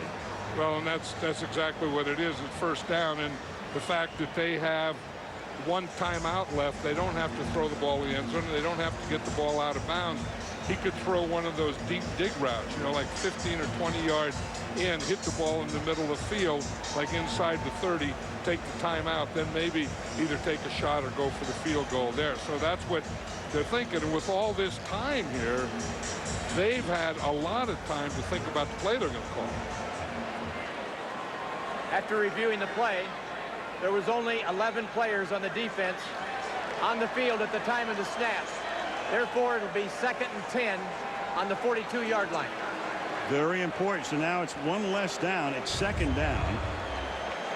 But here it is again. I mean, maybe they're looking at something we're not. I don't know. Well, it's those two guys there. Ball snapped. I think maybe one did get off and the other one didn't. Maybe it's like hockey, where if you're near the bench and you get off, it's okay, right? Oh, man. 2nd down and 10. So now that counts as a spike. And in effect, that's an incomplete pass. So that's only the second incomplete pass for Brett tonight. He is 16 out of 18.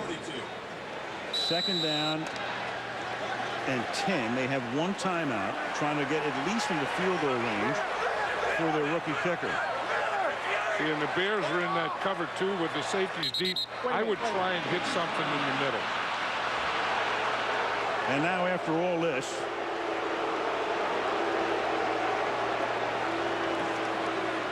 the umpire is Andre Wash, and he tells Larry Nemmers what? Oh, you know what? Here's what they're doing. They have to move the ball back to the previous spot. They had it up to 47. Please put 15 seconds on the play clock. 15? Oh, thank you. On the play clock. So that was the Do issue. not wind the game clock. Only wind the play clock on my signal. 15. Yeah, so Brett was looking up at the play clock, which had started ticking prematurely. And now they'll wind the play clock, which is down to 10. And it's second down and 10.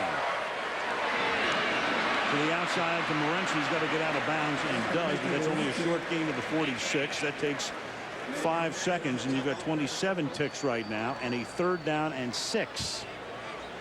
So now it's that same thing. I mean, he has to hit something in that 15-yard range. He has to go up the field with it. And again, the Bears like that cover 2 shell.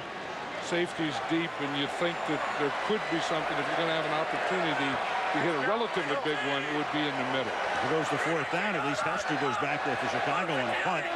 Not that they kick it to him. Third down and 6 at the 46-yard line.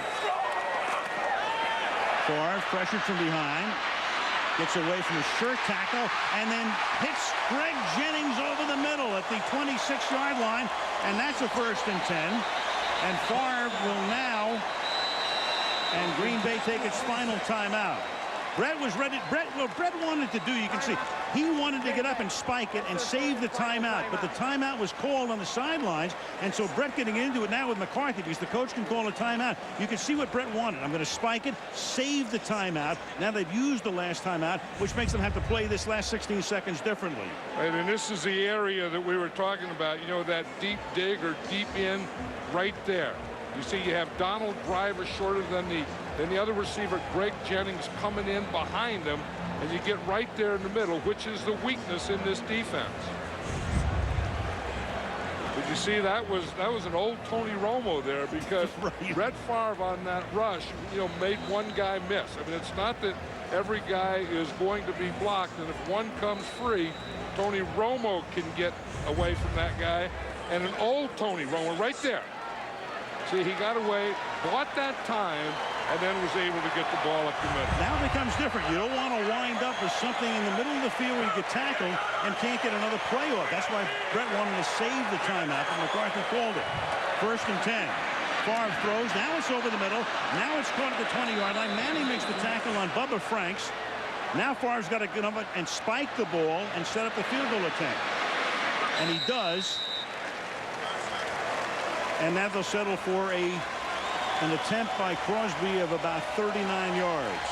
I don't like that. After the timeout, I would think, you know, instead of throwing a short one and after spike it and kick a field goal, which you know you'd have to do, you take a shot at the end zone is what I would think. Agreed. Crosby now with it'll be a 37-yard attempt. Rookie picked in the 6th round out of Colorado. Made his debut on opening day with a field goal against Philadelphia to beat the Eagles at the gun. And that kick is good. So the Green Bay Packers, with a total of 341 yards in the first half. They're on a 682 pace.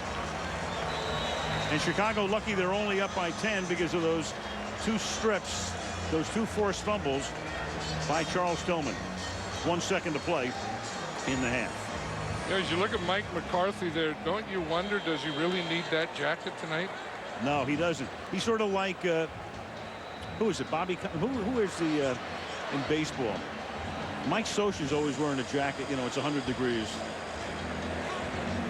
But sometimes I think, you know, when you're the play caller, you like to wear the same thing all the time. Terry Francona's always bundled up a little. Packers look back, that's what I was talking about. You know, you know that you don't have true speed when you do that.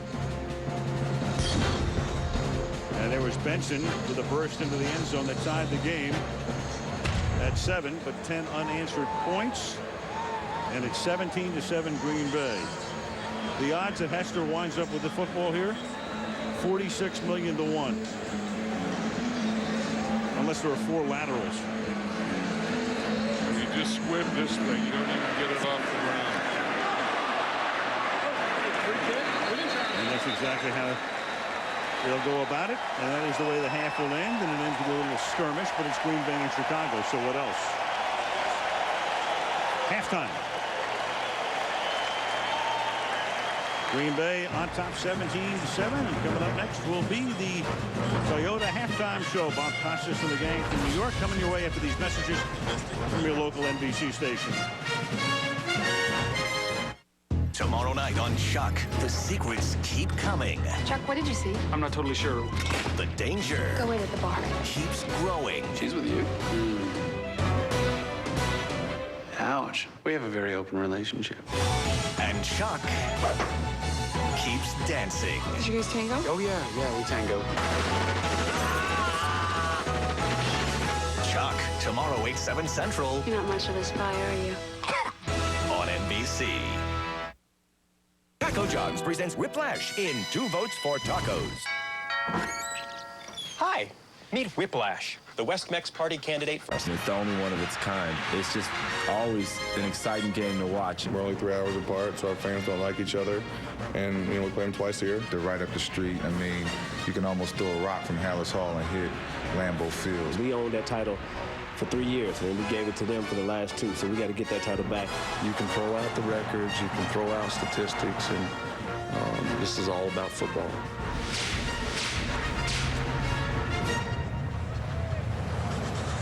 We start the second half at Lambeau Field in Green Bay, Wisconsin. Al Michaels, John Madden, and Andrea Kramer as we wrap up the 5th week of competition in the NFL. Green Bay trying to stay undefeated along with Indianapolis, New England, and Dallas. Dallas to play tomorrow night.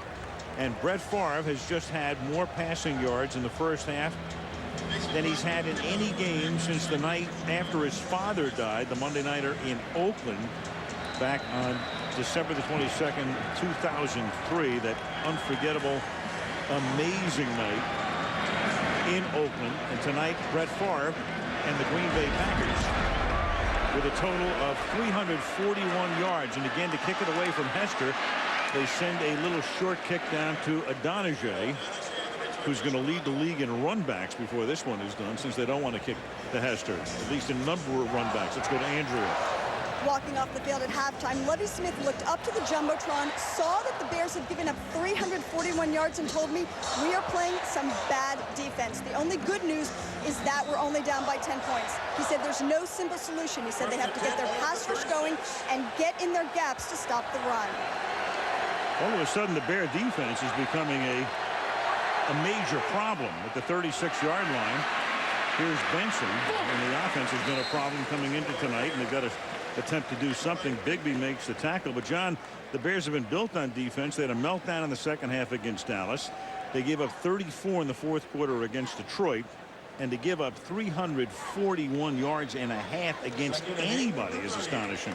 And then Lovie Smith has to be thinking about that running yardage, because Brett Favre did light him up, but the Green Bay Packer running game kind of got him started in that area, and Bears have always prided themselves in stopping that stuff.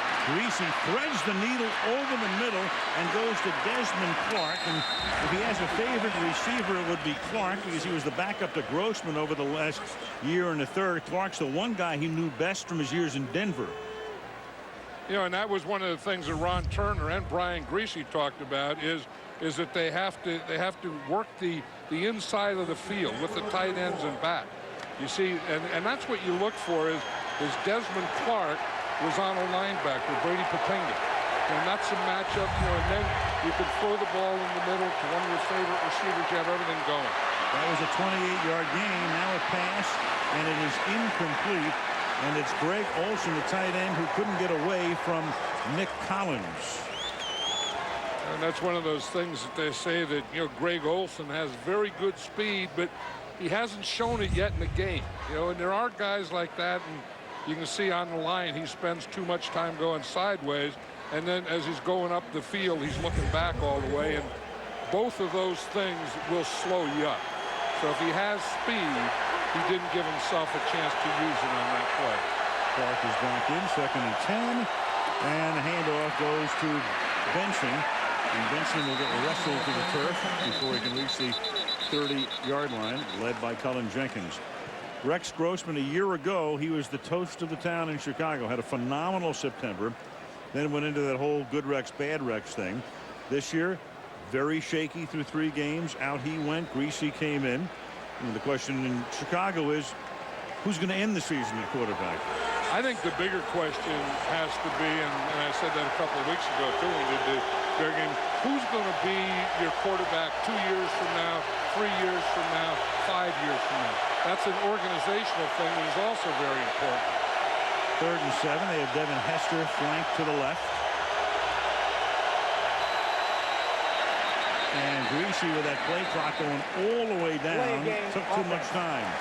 5-yard penalty. Still 3rd down. Chicago up near the league leaders in penalties coming in. Lovey is angry because that makes a 3rd and 7 a lot less manageable 3rd and 12. But leading the league in turnovers, near the top in penalties, quarterback change, injuries. It was a toxic brew. Right, and Lovey Smith was still upset about that. Last week they had 14 penalties.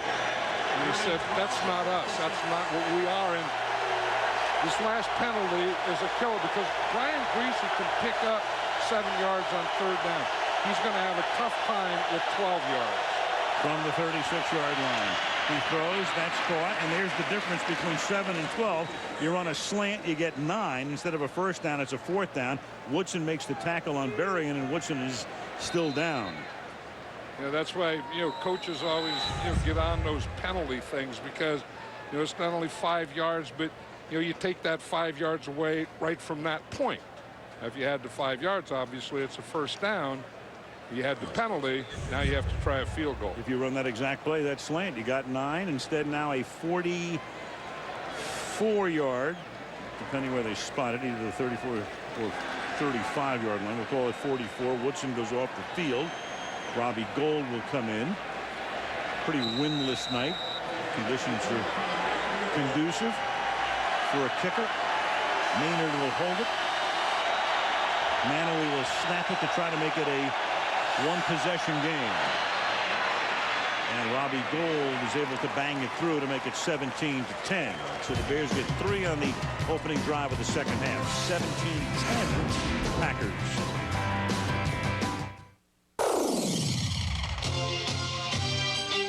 Step up to a beer brewed longer. Step up to exceptional taste that's never filling.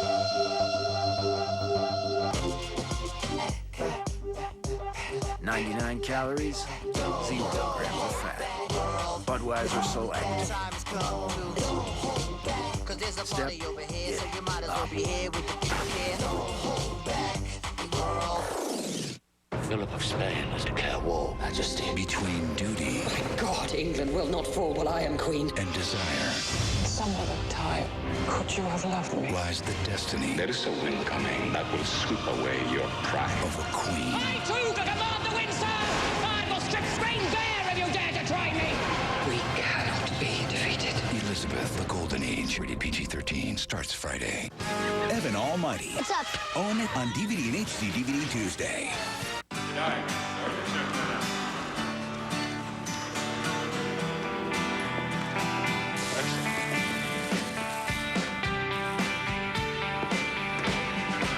How did we arrive at a 315 horsepower engine with the best highway fuel economy of any full-size pickup? 90 years of R&D. This is our country. Chevy Silverado. This is our truck. Those of you watching baseball, and that's over. Yankees beating Cleveland. The Red Sox advances. They beat the Angels. Some of what you missed so far tonight. Brett Favre's had a tremendous night. 19 of 22. 2 of those incompletions on spikes. And the Packers found a rushing game, especially early on. James Jones, however, 2 fumbles lost, both created by Tillman, and that's really kept Chicago in the game. Cedric Benson had a touchdown run after a Packer penalty. Took 3 points off the board. They got 7. And now it's a 17-10 game with Green Bay to handle the football for the first time in the second half right here. That was a very good drive by the Bears, and kind of gets them back in this thing. Now their defense has to step up. Colts kick to Williams from the 2. Tremont Williams out past the 40. He gets by Gould. He'll get chased down from behind, but the Packers will have a short field as Rasheed Davis saves a touchdown. Yeah, but before the defense can step up, the coverage team had better step up, and they didn't. This is another area that the Bears pride themselves in, special teams. And here the Packers just take it to him. I mean, he gets into the wedge.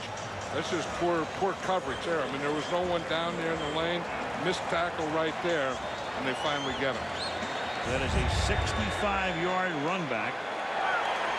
Tramon Williams, free agent at the school at Louisiana Tech. 1st and 10. Favre begins at the 33-yard line. You've got Wynn back in the game. He started the game cramped up. Didn't play after the first series. The fake to him. Then they pass it to him.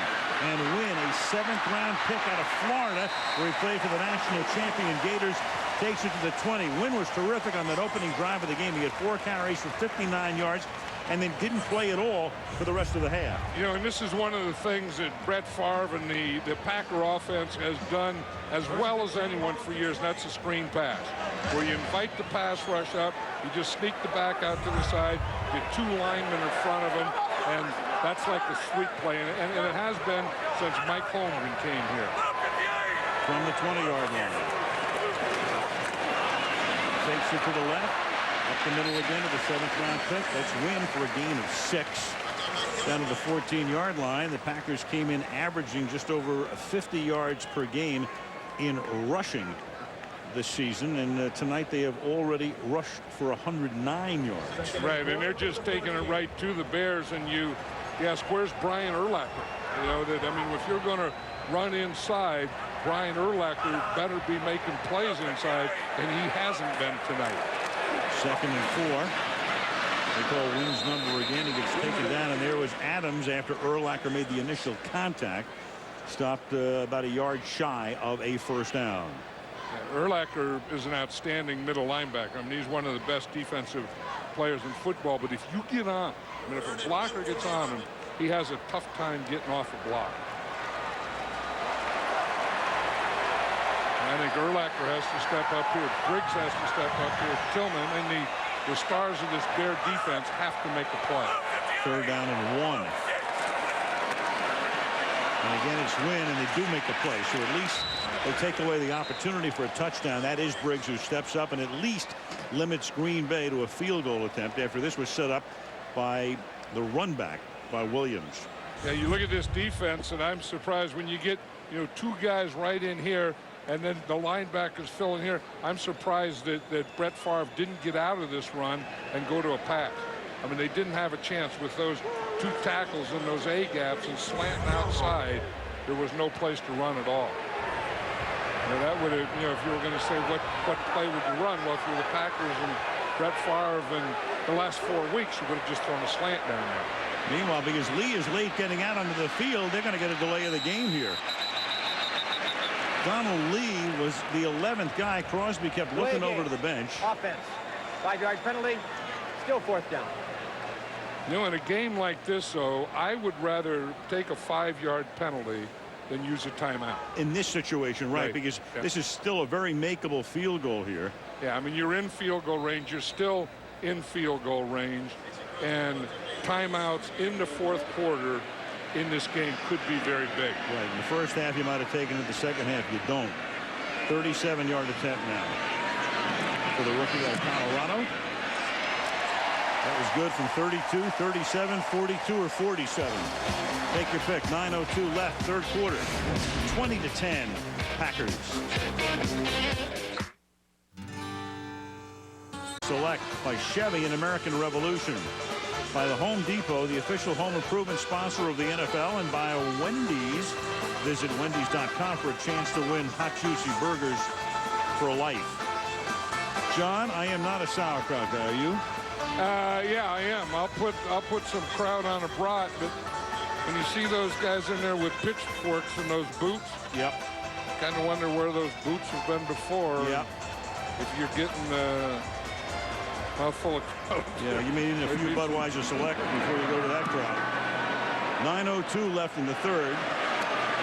Fielded at the 5-yard, at the 25-yard line, as again Gilmore makes the catch and gets wrestled down on the bench, and they don't want to have anything to do with kicking the ball 8-1 Devin Hester. I think I'd get another return guy in there, though, in that wedge position. Yeah. Move Hester up to the 35-yard line. The frozen tundra. Why did we give the new C-Class almost 206 on NBC at 8 Eastern Pacific, 7 Central and Mountain. 10-point game from the 40-yard line on first down. This is Cedric Benson finding no room at all as he probes the right side. But Brian Greasy, son of the Hall of Famer Bob Greasy, taking over last week. Remember, he succeeded John Elway after Elway's retirement in Denver. The one thing, though, about Brian, he's never taken a team to a postseason game. He went to Miami for a year. Then he went to Tampa. And he was actually off to a good start 2 years ago. Loved playing for John Gruden. Felt he'd really found a home there. Hurt his knee. And that ended that. And then winds up in Chicago as a backup to Grossman. Second and 11 from the 39-yard line. And the pass is a flag-inducing fingertip non-grab by Desmond Clark. Couldn't handle it over the middle. We'll get the call. We're talking to Brian Illegal Greasy last night. Defense number 56. 5-yard penalty. Automatic first down. Nick Barnett trying to say it was tipped. That's what Nick Barnett is trying to say. You see him right there. He made the hit after 5 yards. That's illegal. I mean that's a part of it. He can come and he can bump in the first 5 yards. You can run with that tight end down the seam, but you can't hit him after 5 yards. First and 10 from the 44.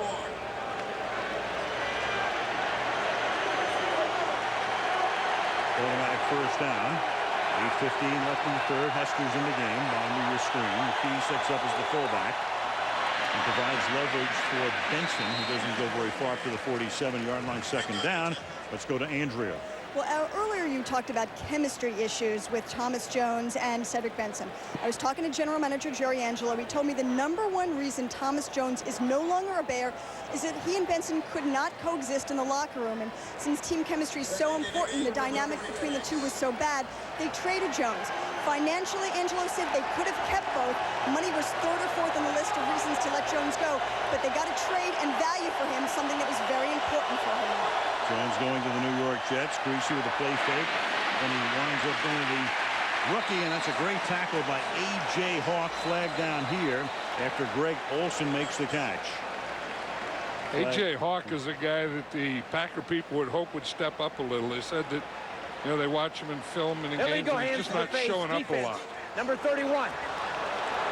That's a 5-yard penalty, automatic first down. Second penalty of the night on the cornerback, Al Harris. You know, and he will get some penalties. And Charles Woodson on the other side will get some penalties. But I think that they're so good and they're so dominant, you know, and they're so physical that you have to live with some of these things. And you see, that's what it is right there. It's the hands to the face. And when you jam a guy, I mean, your hands will start out. And sometimes, you know, and I'm not making an excuse for him, but I guess I am. Sometimes his face will come into your hands. You know, it's not like you're going to punch him. And you go to punch his shoulder, he puts his head down a little, you know, and you hit his head. But when you get two physical corners like these guys, they will have those penalties, and you do have to live with them. From the 49-yard line, Greasy backing up, throwing high. That's incomplete, intended for Mark Bradley, the number 4 wide receiver. To be second down and 10 on the subject of wide receivers tonight for Chicago.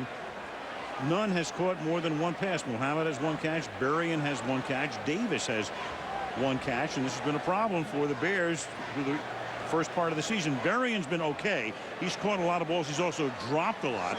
But Muhammad's been off his game. Well, and part of that, or a big part of that tonight, is Charles Woodson and Al Harris. I mean, they're playing up on them every time. They're up here, they're up here. They're very physical. They're not giving them any room at all. And now Greasy has to spend a timeout. 7:09 remaining. Third quarter, second and 10 when we come back. Back by 10. Off the dime. They go into the Northwest to take on the Seahawks. Hasselbeck and company. Sean Alexander, Bob and the gang start things from New York on football night at 7 Eastern and 4 o'clock Pacific time next week. After a Chicago timeout, it is second down and 10 from the Green Bay 49-yard line. Benson to the 47-yard line. And not a lot opening up in the middle. He's had a couple of decent runs tonight, but for the most part, plodding along here. And Benson is he's averaging less than 3 yards a carry. Right, and they got in a run formation that time. They only had one wide receiver. They went 2 tight ends, 2 running backs. So what they were trying to do is to get Greasy like 3rd and 3 or 4 and not be in the 3rd and long. They ran the ball with a power formation, and he's still 3rd and long. 3rd down and 8 from the gun. Under pressure, stepping up, nowhere. Tackled at the 49, the middle backer, Nick Barnett, the #1 pick of the Packers, back in 0-3, stopping him. So Chicago will punt. Now you say, why haven't the wide receivers of the Bears caught any passes? Because they don't get open. I mean, these corners on both sides are physical, and they just get on them like a blanket. Well, that time it looked like he could have thrown something to Bradley if we were ready. And they've just been up there and just blanketed the wide receivers of the Bears all night. Brad Maynard, 11th season in the league. Flag is down. You see it back at the 3-yard line. That's Woodson. And when that flag is thrown that far in the secondary, and here goes White and Ian Badejo with a skirmish. It's normally for too many men on the field.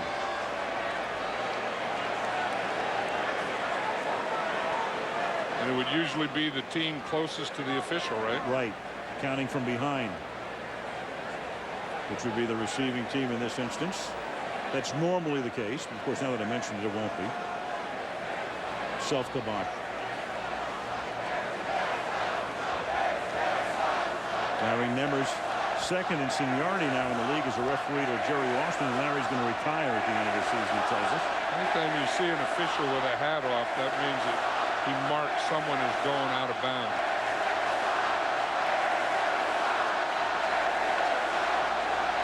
The situation was 4th and 10. 12 men on the field. On the return team, the penalty is declined. It will be 1st down, Green Bay. Right, they'll take the result of the play with the ball going out of bounds at about the 10-yard line. A little sumo in Green Bay. And being the starting quarterback for the Green Bay Packers or having my name called out, I still get goosebumps. I mean, that's what it's all about. Brett Favre coming back, and one of the reasons he said he came back was that a 4-game winning streak at the end of last season. And now they've got a 4-game winning streak on top of that. 8 in a row. They have a 10-point lead. It's 1st and 10 now at the 10-yard line. They start with a run. They start with Wynn. Check in with Andrew. You know, one of the few knocks on Greg Jennings, wide receiver, has been that he's fragile. Last year he had the ankle. This year he missed the first 2 games of the season with a hamstring. At halftime he had an IV, and just now, guys, he went into the locker room for x-rays on his left shoulder, and they're calling his return questionable. And Jennings has already made his presence felt tonight, so Ruvell Martin, number 82, will see a lot of action in his stead. There he is. 2nd down and 5.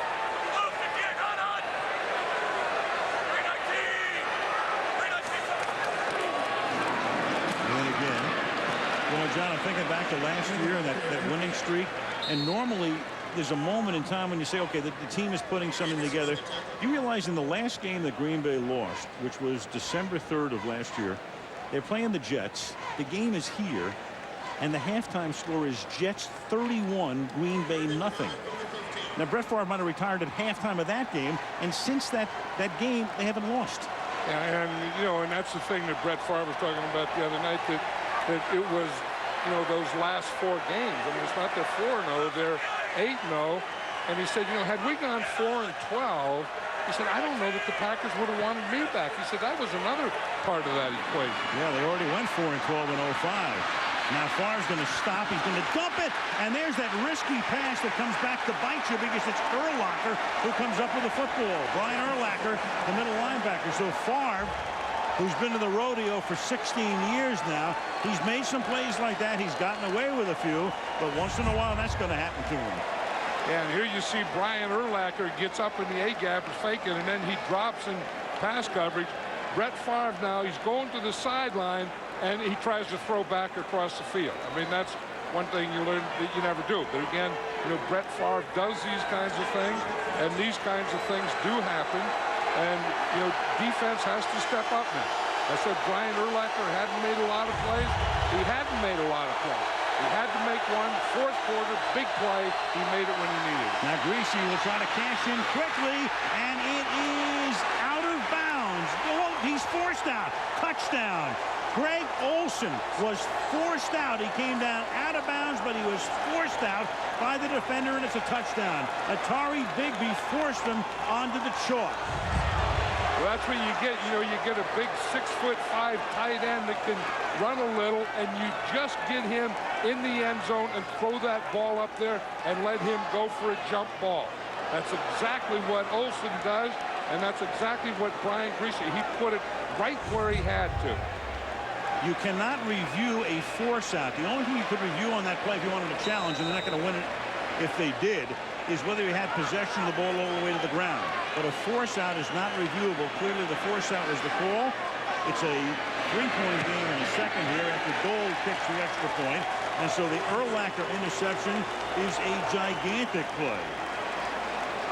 You know, I always say, you know, they have stats for everything, but, you know, a defense is a good defense if they make plays in the fourth quarter when you need plays to win the game.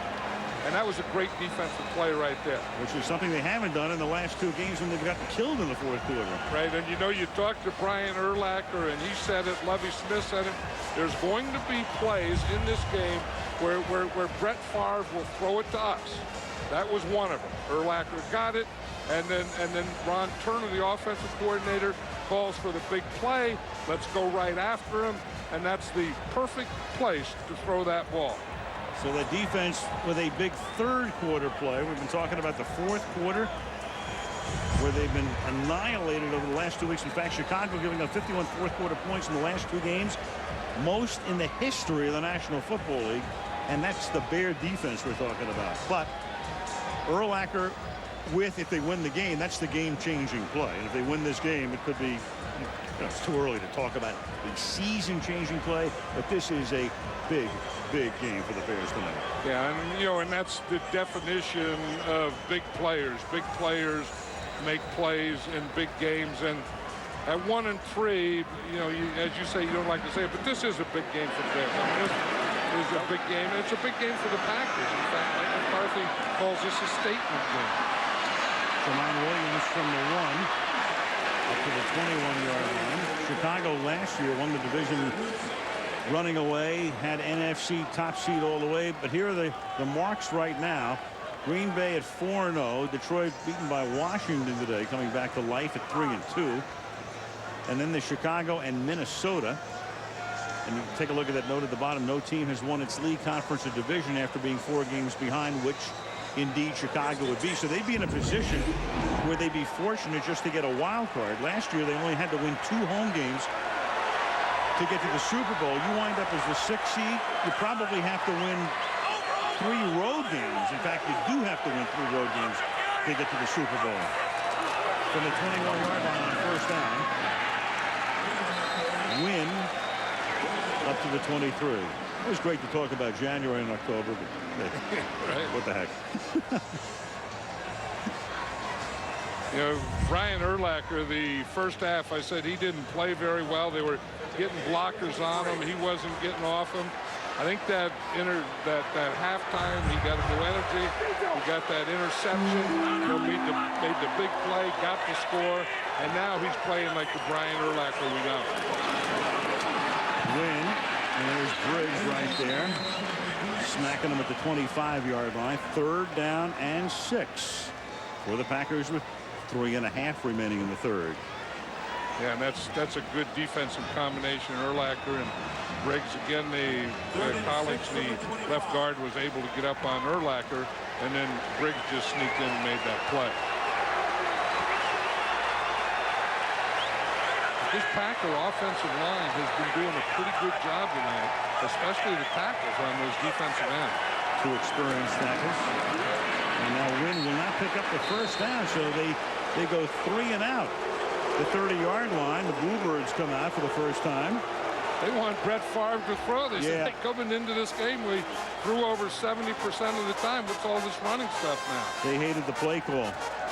Hester, they've been kicking away from him tonight. You can see what he has done. 8 return touchdowns, 20 regular season games. The return in the Super Bowl as well. That missed field goal return was 108 yards last year on a Sunday night against the Giants, equaling the longest play in the history of the league. They used the windshield wipers on him here because Scott Wells, the center, needs some attention, and so we have an injury timeout prior to the 4th down. Now, this is a situation where they do have to punt to him because they're backed up, but you're going to directional punt. And you want to put the ball between the numbers and the sideline and pin Hester into the sideline. So it's one of those things you just can't kick it out of bounds because you may give the Bears great field position. You may give them great field position anyway. If I'm Ryan, I want a directional punt to Sheboygan right now. Well, he probably will, but I mean, it'll be between the numbers and Sheboygan. He'd like to be just outside the numbers and not close to Sheboygan. Would you believe Warsaw? There it is. There's a spinning short kick. And you know, that's the risk you run if you want to play that game. The punt is not very good. The field position for Chicago is pretty good. Well, he punted it to Sheboygan. He did. I mean, had he punted it between the numbers and Sheboygan, he would have had a chance. He just punted it right out of bounds to Sheboygan. Sheboygan, a kick. Just 35 yards. But that's what Devin Hester does to you. I mean, he's not only a great returner who makes big plays for the Bears, but he really, I don't like that term, gets inside your head, but he does. I mean, every punter, every kicker is thinking of doing things that they don't normally do or normally want to do. He can kill you. So now Brian Greasy, 11 out of 18 for 134 yards, starts this drive. Swinging the pass to the outside and going to Greg Olsen, the tight end. Minimal gain. Here's Andrea. You know, Bernard Berrien has had his issues with drop passes, but right now he's being felled by a toe injury, and they are checking him on the sidelines, and they're calling his return questionable. And that means we'll probably see a lot more of, let's say, Mark Bradley. Maybe a little more Hester as well. Berrien, the leading receiver, coming in. I think I would try and get Greg Olsen in there and work the middle a little more. 2nd and 8. Speaking of working the middle, that's exactly what the Packers do here. Because I don't know that you're going to make a living throwing to outside receivers against these. Full start offense, number 88. 5-yard penalty, still 2nd down. Des Clark. And they always say they want to get, you know, Greg Olsen in the game more, and they want to get Hester, and you know, it's hard to do if you don't put him there for a whole series. I mean, I think you have to watch out that you just don't spot him when you want a certain play. I think you put him in on 1st down and let him play. We're checking the center, Scott Wells, who was shaken up. 2nd and 13. They're in an inside give, and that goes nowhere. That's a beautiful play up front. Corey Williams, number 99, fourth year out of Arkansas State, right there. And that makes it 3rd down and 16 for the Bears. Yeah, and Corey Williams is one of those guys that is a pretty good player. He's a good athlete, and he plays defensive tackle and defensive end. He's a good run stopper, big body, pretty good pass rusher, but a very, very athletic tackle. 3rd and 16 out of the gun. Greasy flanked by Adrian Peterson. Steps up. And the pass is incomplete. Al Harris with great coverage on Muhsin Muhammad. Right there with him step for step, and it's 4th down. Yeah, that's what you can do when you have great corners. If you have corners that you can put up like this, and they can cover man-to-man like this, doesn't have any help at all, you know, then you can do a lot of things with your other 9 guys, and that's what the Packer defense does. This will be Maynard's 6th punt of the game. Woodson back. This is a beauty. Woodson has to back up at the 15. Finds a crease. Loses his balance, loses the ball, and Chicago feels that they've come up with the ball, and they have. Right in front of Mike McCarthy. Brendan Ayanbadejo, their special team star, created it. It's the third forced fumble tonight, and Brad Maynard, the punter, is the guy who comes up with the football. I wonder if there's any question if Brad Maynard recovered that inbound. Ayanbadejo makes the big hit right there. The ball comes out. Yeah, he did recover it and got a knee down. Remember that old thing, one knee equals 2 feet. And possession. He has to possess it at this point. He has to possess it. The ball's moving around a little bit. If Chicago gets the snap off, he got it. I think he got it anyway. Green Bay won't challenge. Greasy on a roll over the middle, finds Bradley, and Bradley is forced out by Harris, tracking him across the field. And Greasy again, as he did the last time, trying to take early advantage of a Green Bay turnover. You know, the last time that the Bears had that ball, this play was open. Bradley on the cross, and they didn't get it to him. Greasy didn't see him, and I thought they have to come back with this one. What you do is you run the coverage off on this side with Devin Hester. You get everyone out of there, and then you bring a crosser to that vacated area. And it worked. Now Benson to the short side of the field. Nothing doing. Collins comes up along with Woodson. That's going to take us to the end of the third quarter. We've got a ball game. Green Bay trying to stay unbeaten.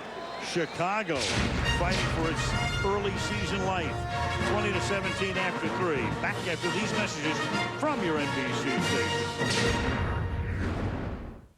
Wednesday, Bionic Woman is amazing millions. We need to stick together. I can't risk it. And the best part, she's just getting started. Brought to you by Gillette Deodorant. As we go to the fourth quarter in Green Bay, Al Michaels, John Madden, Andrew Kramer, our entire NBC Sports crew. A 3-point game, and Chicago has the ball. Second down and 9, trying to cash in on another Green Bay turnover. The Packers have turned the ball over tonight 4 times. 3 fumbles, 1 pick. One thing Lovie Smith said last night is Brian Greasy had 3 interceptions last week. He said Brian Greasy has to play better, and he cannot throw interceptions. This is one of the areas that Brian Greasy has interception trouble once he gets in the red zone. He's just 5 yards away from it. Threw 2 of them last week against Detroit. On second and 9, and that one sails on, intended for Muhammad, who was covered on the play by Frank Walker. Third down and 9. Either sailed or he knew one thing: I'm not going to throw an interception down here in the red zone. If I have a field goal, I'm just going to throw the ball away. Now, I still think this is the area that, you know, if Greg Olsen is what you think he is, that, you know, you try him down here. I think you can still work the middle. Right now they've been looking at about a 41-yard game time field goal attempt, which will gain Mary a yard here, 3rd and 9. Yeah, Devin Hester right down here. And it's an inside handoff, and they give it to Peterson, and he takes it to the 18-yard line, so they play it safe. And Robbie Gould will come out to attempt a field goal that will travel about 36 yards. They probably played it safe because of the things we were just talking about down here. Yeah. Don't have a turnover, don't have an interception in this area. Right, because they have the momentum right now. They were down by 10. This could tie the game. And had they thrown the interception, I mean, that's the kind of thing that just swings the game all the way back to Green Bay, and you never recover.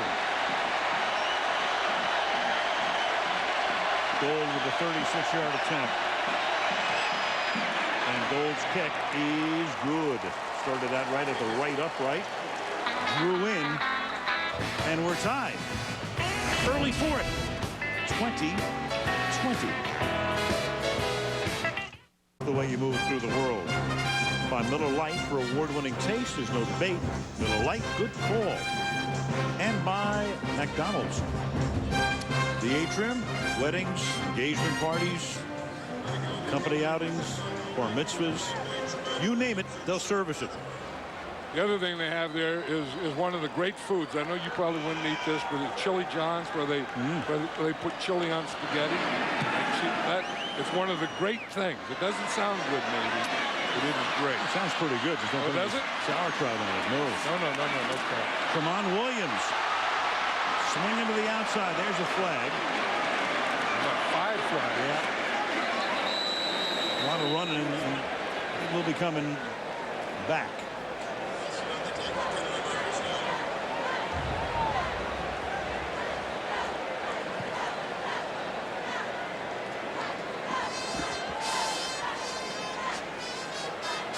During the return, holding, return team number 37. Half the distance to the goal. First down, Green Bay. Aaron Rouse talking about the Bears in the fourth quarter last 2 weeks against Dallas and Detroit. That's an NFL record, 34 points. Detroit had only 3 going into the fourth last week. No team had scored that many in any game, regular or post, since Doug Williams had that phenomenal second quarter in the Super Bowl against Denver following the '87 season. The first time they've allowed 17 or more in the fourth in consecutive games in the history of a team that goes back to 1921. Right, and good defenses don't do that. And on one hand, you say that, the Bears are a good defense, but they don't do those kinds of things. And then the way they can save that is don't continue to do those types of things. At the end of the game, they've already at the end of the third quarter, that was a big play by Brian Urlacher in the interception. New center is Jason Spitz because Wells is still on the bench. And the ball carrier is Deshaun Wynn. There's Bears and the Packers meeting since 21, but the Chicago franchise started in 1920 in the Packers, meanwhile. And Favre, in the fourth quarter, they've outscored their opponents by 35 points. That's the biggest differential in the league through 4 weeks. Yeah, but now we're talking about now, and I just have the feeling that the Packers have become conservative. Now, I know they have poor field position, and this really isn't the place to open up here, maybe, but I feel that the second half has been very conservative offensively. Second down and 10 after a 360-yard output in the first half, and that's batted away at the line of scrimmage.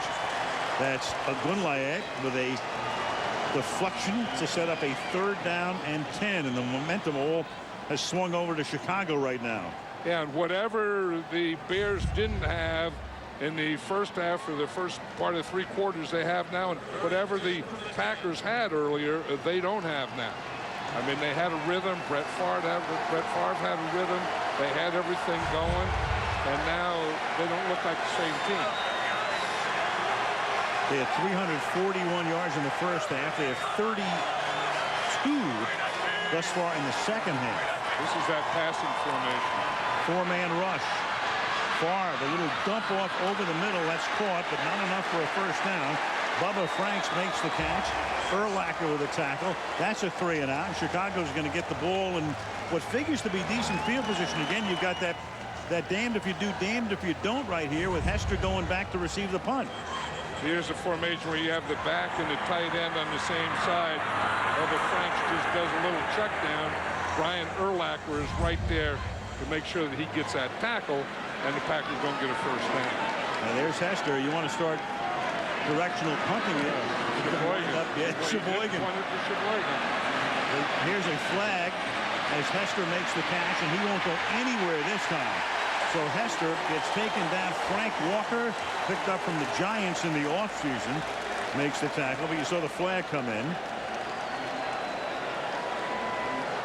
And at some time, point in the game, you just have to cover, too. You see a flag come in with the official's hat off, which, again, means something happened on the boundary line. Number 24 of the kicking team ran out of bounds on his own. We're going to add 5 yards to the end of the run. First down. Jared Bush.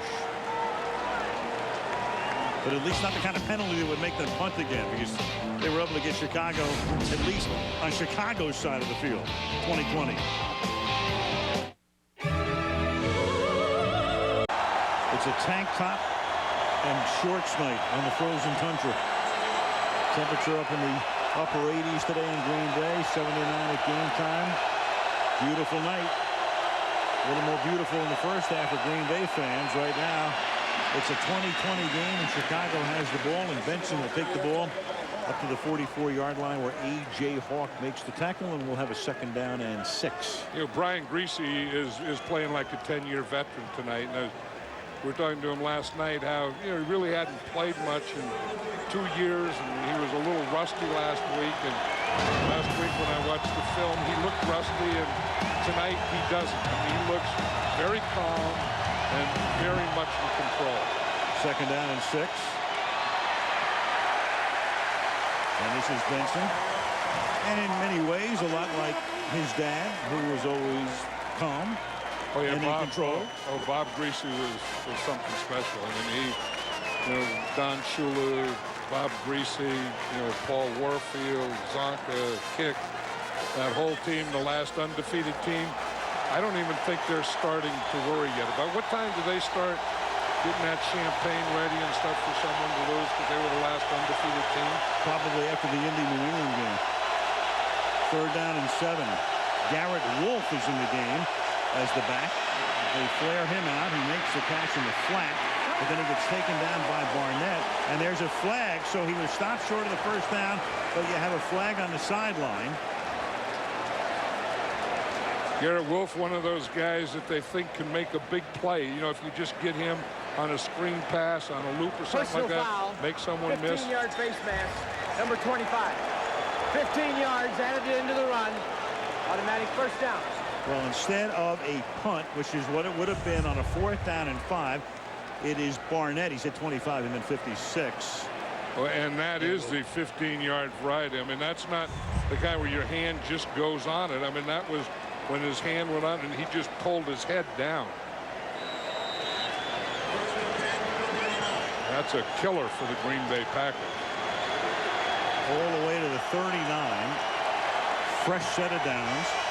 11 minutes to go. I thought the Bear offense has become kind of conservative also. Greasy now. Greasy throws into traffic, deflected and intercepted by Brady Papinga. Nick Collins deflected it, and Papinga picks it off. And Papinga is Nick Barnett's best friend right now. Greg Olsen, the intended receiver, and Chicago turns it over. Introducing the all-new Nissan. Greasy throwing the pick. That was a 1st down play. Chicago's first turnover of the night. And that was when he said, I don't know what happened. What happened is he held the ball too long, didn't have his feet in the right position, and threw one that he shouldn't. Flag. Play action screen. Sean Wynn. We'll take a look at the interception in a second after Nemers Cruz had a busy night. This one's going to go against Green Bay. It's going to be the 11th penalty against Green Bay. Holding offense, number 65. 10-yard penalty. Still 1st down. Mark Tauscher. Now the pick. I mean, you can see what happened to Brian Greasy. Here, the advantage of throwing on 1st down is if you don't have anything, just throw it away. You see, he just held it way too long, and he didn't have anything. Maybe he was trying to throw that away. Olsen is the intended receiver. He got behind Collins along the sideline. Feet not set, couldn't get anything on it. 1st and 20 from the 13-yard line. Far rolling, chased by Ogunlaye, and he just underhands it about 30 yards. Only Brett. As you say, 17-year veteran. What can't he do anymore? That's it. I mean, he used to be able to get in the pocket or run out of the pocket and still make a play, and he just can't run like he used to and still make that play. But that play, once you get outside the tackle, then you know that you can throw it out of bounds, and that is legal. Brett, remember those 3 incompletions in the 1st half included 2 spikes. So in effect, he was 19 of 20. But here in the 2nd half, he has been held in check. 2nd and 20. There's a little flip again, and he's lucky that that one wasn't picked off. Deshaun Wynn was able to swat it because Israel O'Donoghue was in the neighborhood where he could have had an easy pick. Yeah, and we were talking about the Packers offense has become so conservative that the Bears aren't honoring anything deep anymore. They're just waiting for that. It was supposed to be a shovel pass. That's what it was supposed to be. And he was supposed to shovel that to Deshaun Wynn. You see, he's going to come like that, just throw it underhand. which is like a middle screen, shovel fast, that type of play. Deshaun Wynn didn't look like he was ready for it, but even if he were, that play wasn't going anywhere. It was like a play he'd run in the parking lot, tailgating. He ran that same play last week. 3rd and 20. Over the middle, here's Morency. He played a lot in the first half and sparingly here. And the Green Bay Packers go 3 and out again. And the crowd got spoiled in the first half. Going again, 4th and 17. Well, you know, and they'd been spoiled by being 4-0 and Brett Favre throwing the ball all over the lot.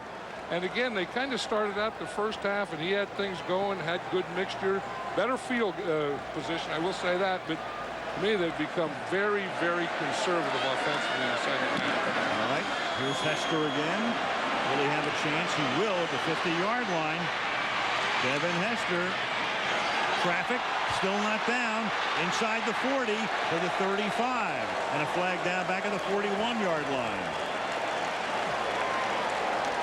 See, there is a point like that when you get backed up that you can't do anything. You have to punt on the ball. There are sometimes that, you know, in a game and field position that you're just going to have to during the punt return, the ball. Holding number 59. 10-yard penalty from the spot of the foul. It'll be first down Chicago. Rod Wilson. They punt him the ball and hope that your coverage team does a good job. So 9.5 to go. The game is tied, and the Bears have the ball at their own 47. Jay Leno this week. Jamie Presley, Ben Affleck, Christina Applegate, Joaquin Phoenix, Alicia Keys, the Blue Man Group, and Dana Carvey will all be there. Here's Benson starting this drive. Pickett takes him down after a gain of 2.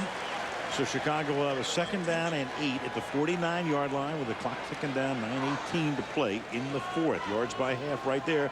What a disparity. The Packers 341 in the first half, 40 yards in the second half, and either they shut themselves down or the Bears defense shut them down. Benson takes the ball across the 50. It's 2 more. So Benson tonight, the guy who has to be their workhorse, that's 22 carries for 50 yards, and that's not going to cut it because that's an average of about 2.5. He's supposed to be getting stronger now. He's having trouble getting up. But don't you feel that both of these offenses now with the score 20-20 are playing not to lose? Absolutely. Don't make a mistake, although Brian Griese on the last series did throw that interception on first down. 3rd down and 6. Which is maybe one of the reasons he didn't go to the air on 1st or 2nd down here. The figures 2 on 3rd and 6. Bradley goes in motion. Griese with that deep drop and gets sacked back at the 41-yard line. So the pressure came, and there's one of the more unheralded players in the league. Kabir Bajabiamila and his mate Aaron Canton, the 2 defensive ends coming in. And they have a blitz too. Nick Barnett is going to come late up the middle. Right there, it was Barnett that kind of stuck it to him there. But you give Kabir Bajabiamila, and that's not going to work, him being blocked by a running back. He is going to win that battle. So you have him coming from one side, you have Canton coming from the other side, and then on the delayed blitz, you have Nick Barnett right up the middle. Maynard to punt on 4th down. It's a wobbly kick and a short one. And that's a break for Green Bay because that kick's going to go out of bounds after they mark it at the 27-yard line. Halfway through the 4th. All square. Lambeau Field, where we're set up for a pretty good finish tonight. Game is tied. Chicago has erased a 10-point deficit, but couldn't cash in on the last 2 drives with good field position. Now Favre will start from the gun at the 27-yard line. Empty backfield. This is what I think they ought to do. 4-man rush over the middle. That's caught, and taking it to the 33 is the tight end Bubba Franks. It will be 2nd down and 3. That's what I think they have to go back to. You know, spread them out, get in the shotgun, change the pace. I mean, they have to do something here offensively to get the momentum back.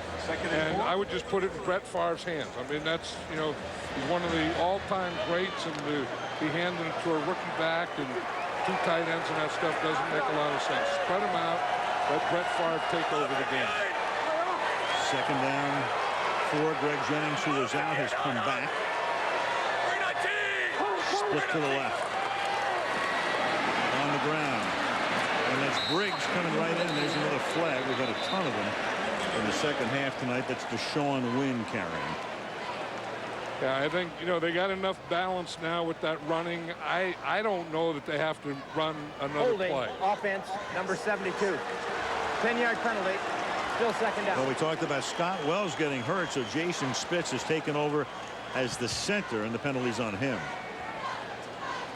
Green Bay again changing the pace, spread out the defense, throw those slants, those things that you did. Maybe if they can get a first down, go no huddle, speed up the game. Just do something here to get their own offense out of the doldrums and put a little more pressure on this Bear defense. It's a tale of two halves with the Green Bay offense here. Second down and 14. Clock ticking to 6.5 to go. Four-man line. Four-man rush. Charles stepping up, buys time, throws, caught, 34-yard line. James Jones, who the rookie out of San Jose, who was stripped twice for fumbles that Chicago recovered in the first half. Yeah, and this is what Tony Romo did to him, and this is the old Tony Romo there. You get a pass rusher, and you just give him a little fake, you make a little move, you pump, and then you throw the ball down the field. Meanwhile, tackles and unofficial statistics, but we have Briggs now with 15. Third down and 3. Whatever the official number is, he's having a heck of a night. Pressure again. Far ahead as he throws, and the pass is incomplete. Had to get it off too quickly. James Jones, the intended receiver, and that's Mark Anderson coming in to put the pressure on Favre, who's what laying they up did? Clifton. The Bears faked a blitz, and they had the guys up there, so the whole line blocks down. Now watch Mark Anderson. No one blocks him because these guys come up and they fake. So the guard comes down, the tackle comes down, and no one blocks Mark Anderson. That's the thing. What they call that is show two. Show blitz, play cover 2. Clifton moved inside, and Anderson had a free run. They're going to kick to Hester, who gets backed up and fields it above his head at the 9-yard line. And here goes Hester back up to the 20-yard line. So a good deep kick straight down the middle by John Ryan. Frank Walker makes the tackle. And after another 3 and out, the ball is Chicago's at its 21-yard line. Favre had a sensational first half. Here in the second half, however, a different story. They can't get on track. Greasy, meanwhile, fairly steady, methodical. A touchdown pass and an interception. 4 Packer turnovers, 2 by Jones in the first half, and then 2 forced turnovers by the Bears, and the Bears have a 4-1 turnover edge. You have a 4-1 turnover edge, you almost always win the game, but this one's still 20-20. Benson to the outside. Nope. Nothing doing again. Aaron Camden and Charles Woodson are both there. It's funny, Ron Turner was saying last night that he talked to his brother Norv Turner just before he got on the airplane to go to Denver last night. And he said to Ron, the last thing he said to him is, you know what you have to do, don't you? And Ron says, yeah, run. He said, that's it. Yeah, well, I guess Norv must have done that today. 41-3. Norv has LaDainian Tomlinson. Yeah. Who had almost 150 today. Benson's not Tomlinson. Second down and 10. And Greasy will throw, and that is caught. What a catch by Greg Olsen. Greg Olsen got underneath it. Nick Collins with great coverage. And so Greasy goes back to the rookie. He was going to him earlier when he had the interception, and that one's good for 27 and a big first down. And here he is on the outside. So again, those corners have been tough outside. So what you do is you put a tight end on the outside to throw him that go route, and you get a safety on him. And you get away from Al Harris and Charles Woodson. 4 catches for Olsen, their #1 draft choice out of Miami. Benson. And he'll run out of bounds at the 46-yard line. That will be a gain of 6, 2nd and 4. I've never been a big fan of that running out of bounds. You think, you get up there and maybe there's one more cutback, and if you take that cutback, you could take it all the way. I think that, you know, sometimes running backs today become satisfied or too satisfied too quickly to run out of bounds. I think I gave Tomlinson more yardage than he deserved today. He was in the 60s. Michael Turner's the guy with a phenomenal day at 147. And Benson's no Turner. No, Benson is no Turner. He at least escapes the initial hit, but then he's knocked down at just about the line of scrimmage. And for Benson tonight, that's 25 carries, so he's in a workhorse role for 56 yards. And that won't get it done, although, you know, it's kept the Bears in the game tonight. And he's gassed. That's the thing. They all want to be the workhorse. They don't want to share the load with the other guy. The other guy's gone. I think he'd love to see him here now. Peterson's in the game because it's third down. Third down and 4. They give it to him. And Peterson bends his way for what could be a first down. Let's see where they put the ball. Obviously, you see the yellow line and move it back a little bit, and that should be enough for a first down. Nemers is going to look over toward the chain gang and say, I want you guys to come on out. Looks like that was ready to see the first good down. call there. They get in a pass formation. The Packers take their run stoppers out, and then the Bears run the ball. And they take Ryan Pickett out. You see they get him in a pass defense, and there's really nothing inside. You got pass rushers going. Corey Williams taken outside. You're trying to get a pass rush, and then you just run right by him up the middle. And that's a first down for the Bears at the 42-yard line. So they got a couple of things in play here right now. You got a great field goal kicker. You're looking at the clock. You have 2 timeouts. Green Bay has 3. But if you can start to move the ball and chew up some of the clock, you might be able to make Green Bay take its timeouts on defense, depending if you can get it down far enough where they need to conserve time on defense to get the ball back. You know, and this is where they'd love to have Thomas Jones. Green Bay is challenging the spot of the ball as it returns to the first down. Well, this is a fascinating challenge, too, because Nemers is going to look at it. And I say fascinating in the sense that in a tight game like this, with the clock ticking down and a prospective first down for the Chicago Bears, this could cost Green Bay a timeout if they're unsuccessful. You know, that's why it has to be such a big play for the Packers, and that's what Mike McCarthy has to be talking about right now. Is there's the ball carrier right there. Peterson is the ball. Where is the ball when his knee touches down? His knee, if it's down there, it looks like it's short of the yellow line. Well, this is, and again, Miller is obscuring it, so Nemers has to see clearly where he goes. Now, right, that's not going to help the guys upstairs. They're going to have to look at it from this angle to see, and then judge where the knee, where is the ball when the knee touches. Is the knee down at that point? Go a couple of frames forward. And remember that yellow line is not official. Right, and there's the knee.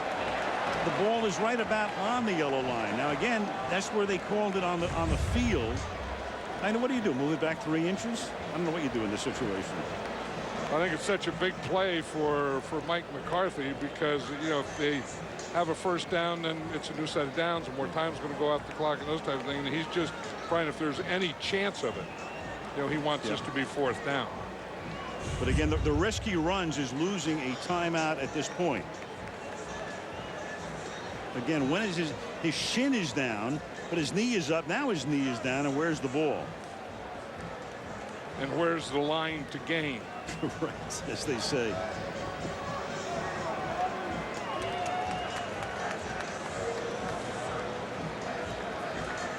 Chicago, if it is a first down, would be 1 first down away from getting Robbie Gould in position to kick a field goal. And when you're talking about Gould, you're talking about one of the best in the league. When you talk about a guy being able to lead a comeback in that situation. Now, everyone says Brett Favre loves those situations. I've talked to him over the years. He said, I don't love him. He said, I'll go and play him, but I'd like to be way ahead. Move the ball back to the 42-yard line and remeasure as it pertains to the first down. So, okay, they're going to move it back to the 42, which was just about where it was. I mean, the question is, how much are they going to move it back? And the other question is, say that it's not a first down. Now what does Lovie Smith do? Yeah, now this is why he got the new contract. That's why his eyes are that big. Right. That will. I've been in that situation that will tend to widen your eyes. He's mildly interested in this measurement here.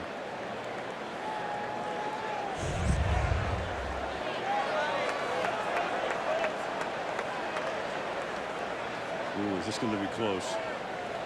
Oh boy. Look at that. It is a first down. All it has to happen is for the nose of the ball to be equal to where that stick is. You see the body language of Mike McCarthy baby. He was just trying to get it back another inch or two. Yeah, and that's all he needed. He needed about an inch. I mean, Nemers had to go down on his knee to take a look at this thing. And again, that cost him a timeout. They have 2 timeouts. They also have the 2-minute warning. But now Chicago, if they play it perfectly, they can work the clock as long as they can pick up a first down or 2 and make Green Bay take its timeouts off the board. I think a first down. I mean, when you figure that they have to get to, to feel safe about it, get to the 30-yard line. Right. That would be a first down now. So if the Bears can get 1 first down here, they'll be in pretty good field goal range. Nemers is saying reset the play clock. That's what that signal means. Gold will get warm. They reset the play clock at 25. He winds that. The Bears will re-huddle and start from the 42 on 1st and 10 in a 2020 game. Clock ticking down to 3 minutes.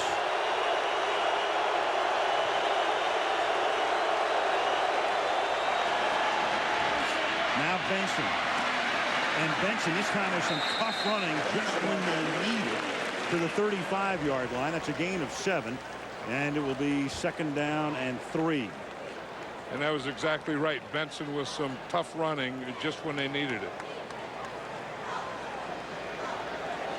2nd and 3. Now Chicago will take all the time they can off the play clock. And then they're going to pin Green Bay in a position where if they don't come up with a first down, McCarthy will probably take his first time out on this side of the 2-minute warning. 2nd down and 3. And the Bears are going to run this down also. Benson. Benson won't get it. It's going to set up a 3rd down and 2. Green Bay will take its timeout here with 2:11. The next stoppage comes at the 2-minute warning, but the critical play of the game is the next play because it's going to be 3rd down and 2. If Chicago can get a first down here, it will not only put them in Robbie Gould field goal position, but they'll be able to take most of the time off the clock. Because the clock will stop at the 2-minute warning with a first down, and then Green Bay will have only 1 timeout on the way to the end. And this is a big down for the Bears now. I mean, I would call, of course, I had Kenny Stabler and Darryl Monica. I would call this to me would be a passing play. I would have a play in my arsenal that I felt really good about getting the first down, because if you run the ball in here and you don't get a first down, then you have to kick the field goal right now. And I think they have a better chance in this situation at throwing the ball for a first down than they do at running the ball for a first down.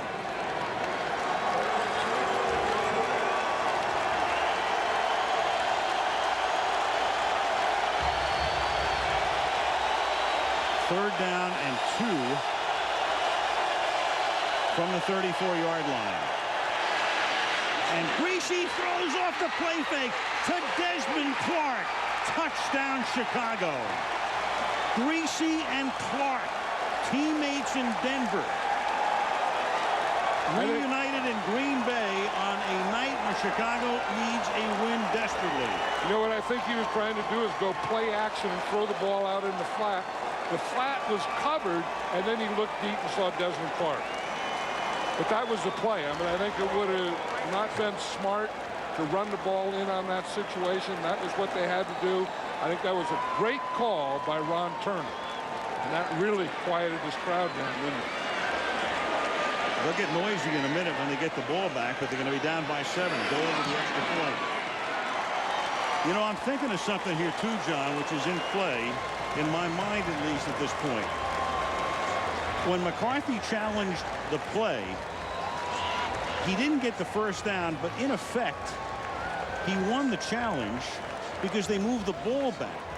So let's back up. I haven't seen this in all the years that replay's been in existence, where you're challenging something to try to get an end result, which you don't get, but they did move the ball back. And I'm trying to go through my mind right now whether Green Bay should get its timeout back, because in effect you win the challenge even though you lost the case.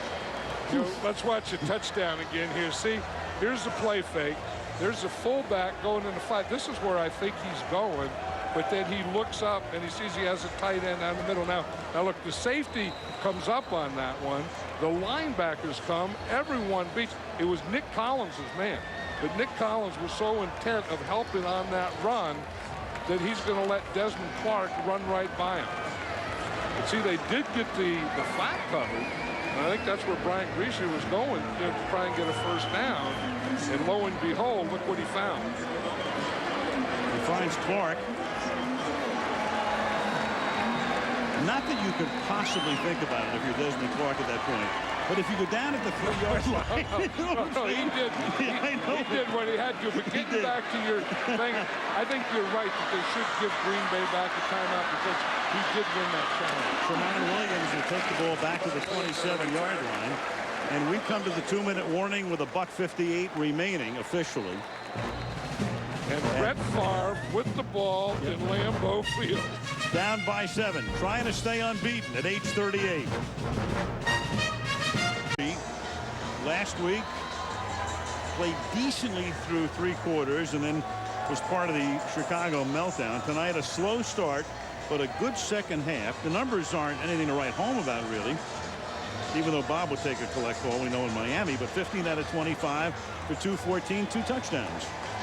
Yeah, I think he was efficient, and maybe that's what the Bears offense has been looking for, where the quarterback may not have great numbers, but he doesn't beat you.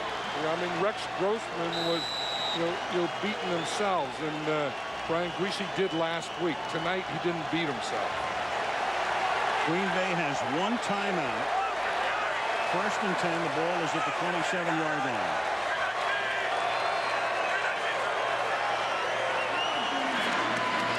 That's Driver up to the 35-yard line. It'll be 2nd down and 2.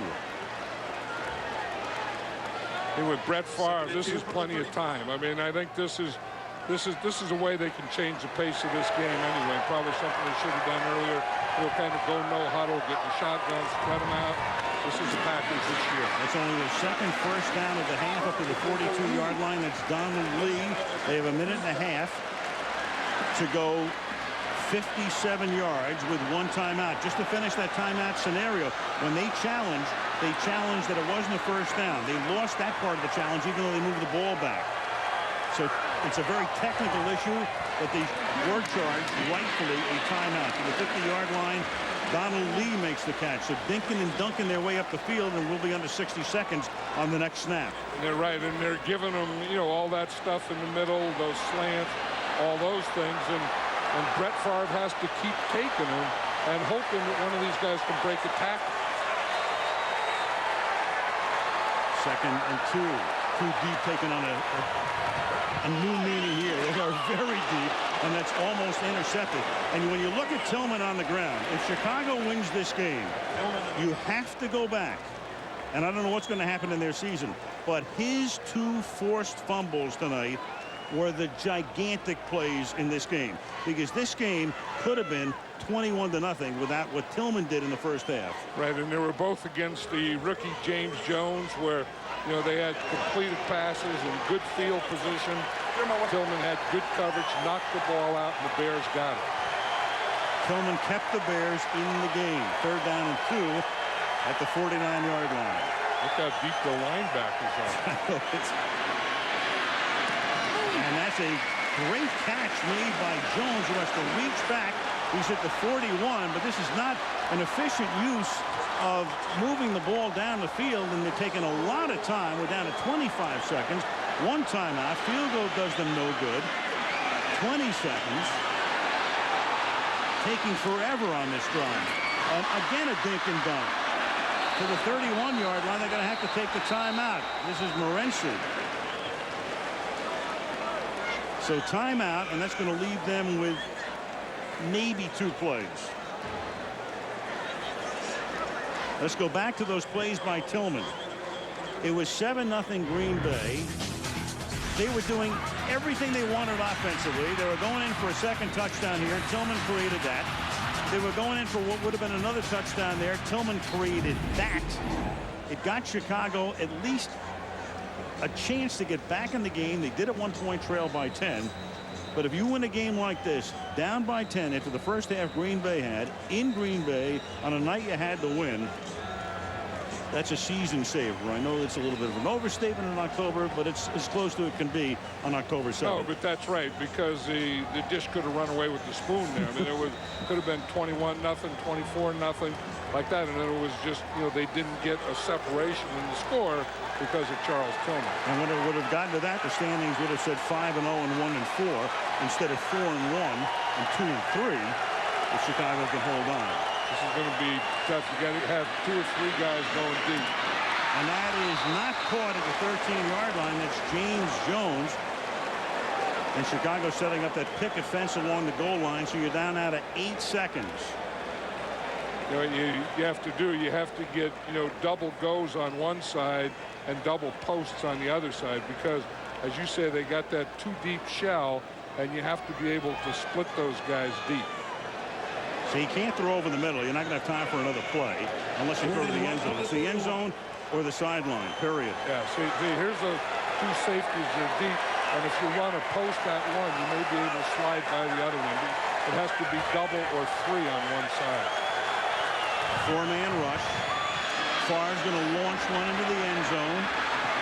Jump ball, and it is intercepted in the end zone by Brandon McGowan. And the game will end with a 5th turnover. There is Donald Driver trying to pry it loose, but in that depleted secondary, with McGowan getting some extra time tonight.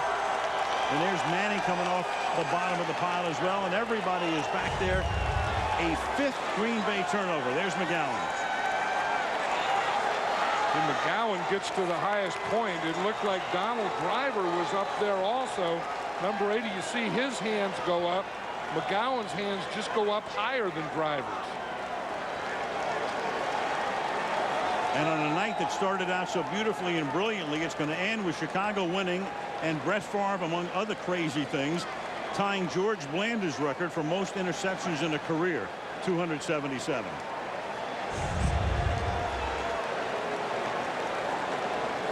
That was one that the Bears talked about. So we know about his record last week.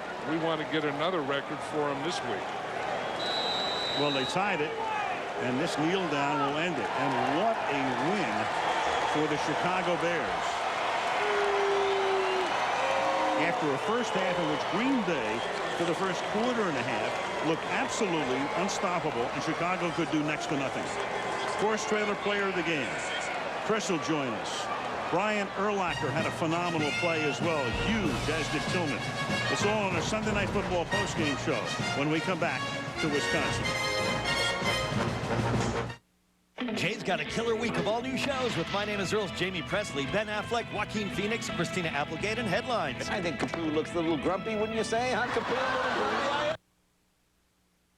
So, you want more local sports, more in-depth coverage, More Packers, more Badgers. Okay, we'll give you more. Sundays at 10:30, watch Sports Scene Sunday, Western Wisconsin's most complete weekly sports wrap-up. An extra half hour dedicated to news and highlights from your favorite professional college and local teams. Get more sports with Sports Scene Sunday. Sunday nights at 10:30, right after News Center 13 at 10. Taco John's presents Whiplash in 2 votes for tacos. Hi, meet Whiplash, the West Mex Party candidate for El Presidente. If elected, he'll introduce 2 new soft-shell tacos. Chipotle chicken with roasted chipotle sauce and pico de gallo, and cilantro lime steak with pico de gallo. I like the way your monkey thinks. Can he count on your vote? I'll vote twice. The fresh taste of West Mex from Taco John's. Are you considering a career in broadcasting? With the help of WEAU-TV and the Wisconsin Broadcasters Association Foundation, you can be a part of this exciting field. We are offering several $2,000 scholarships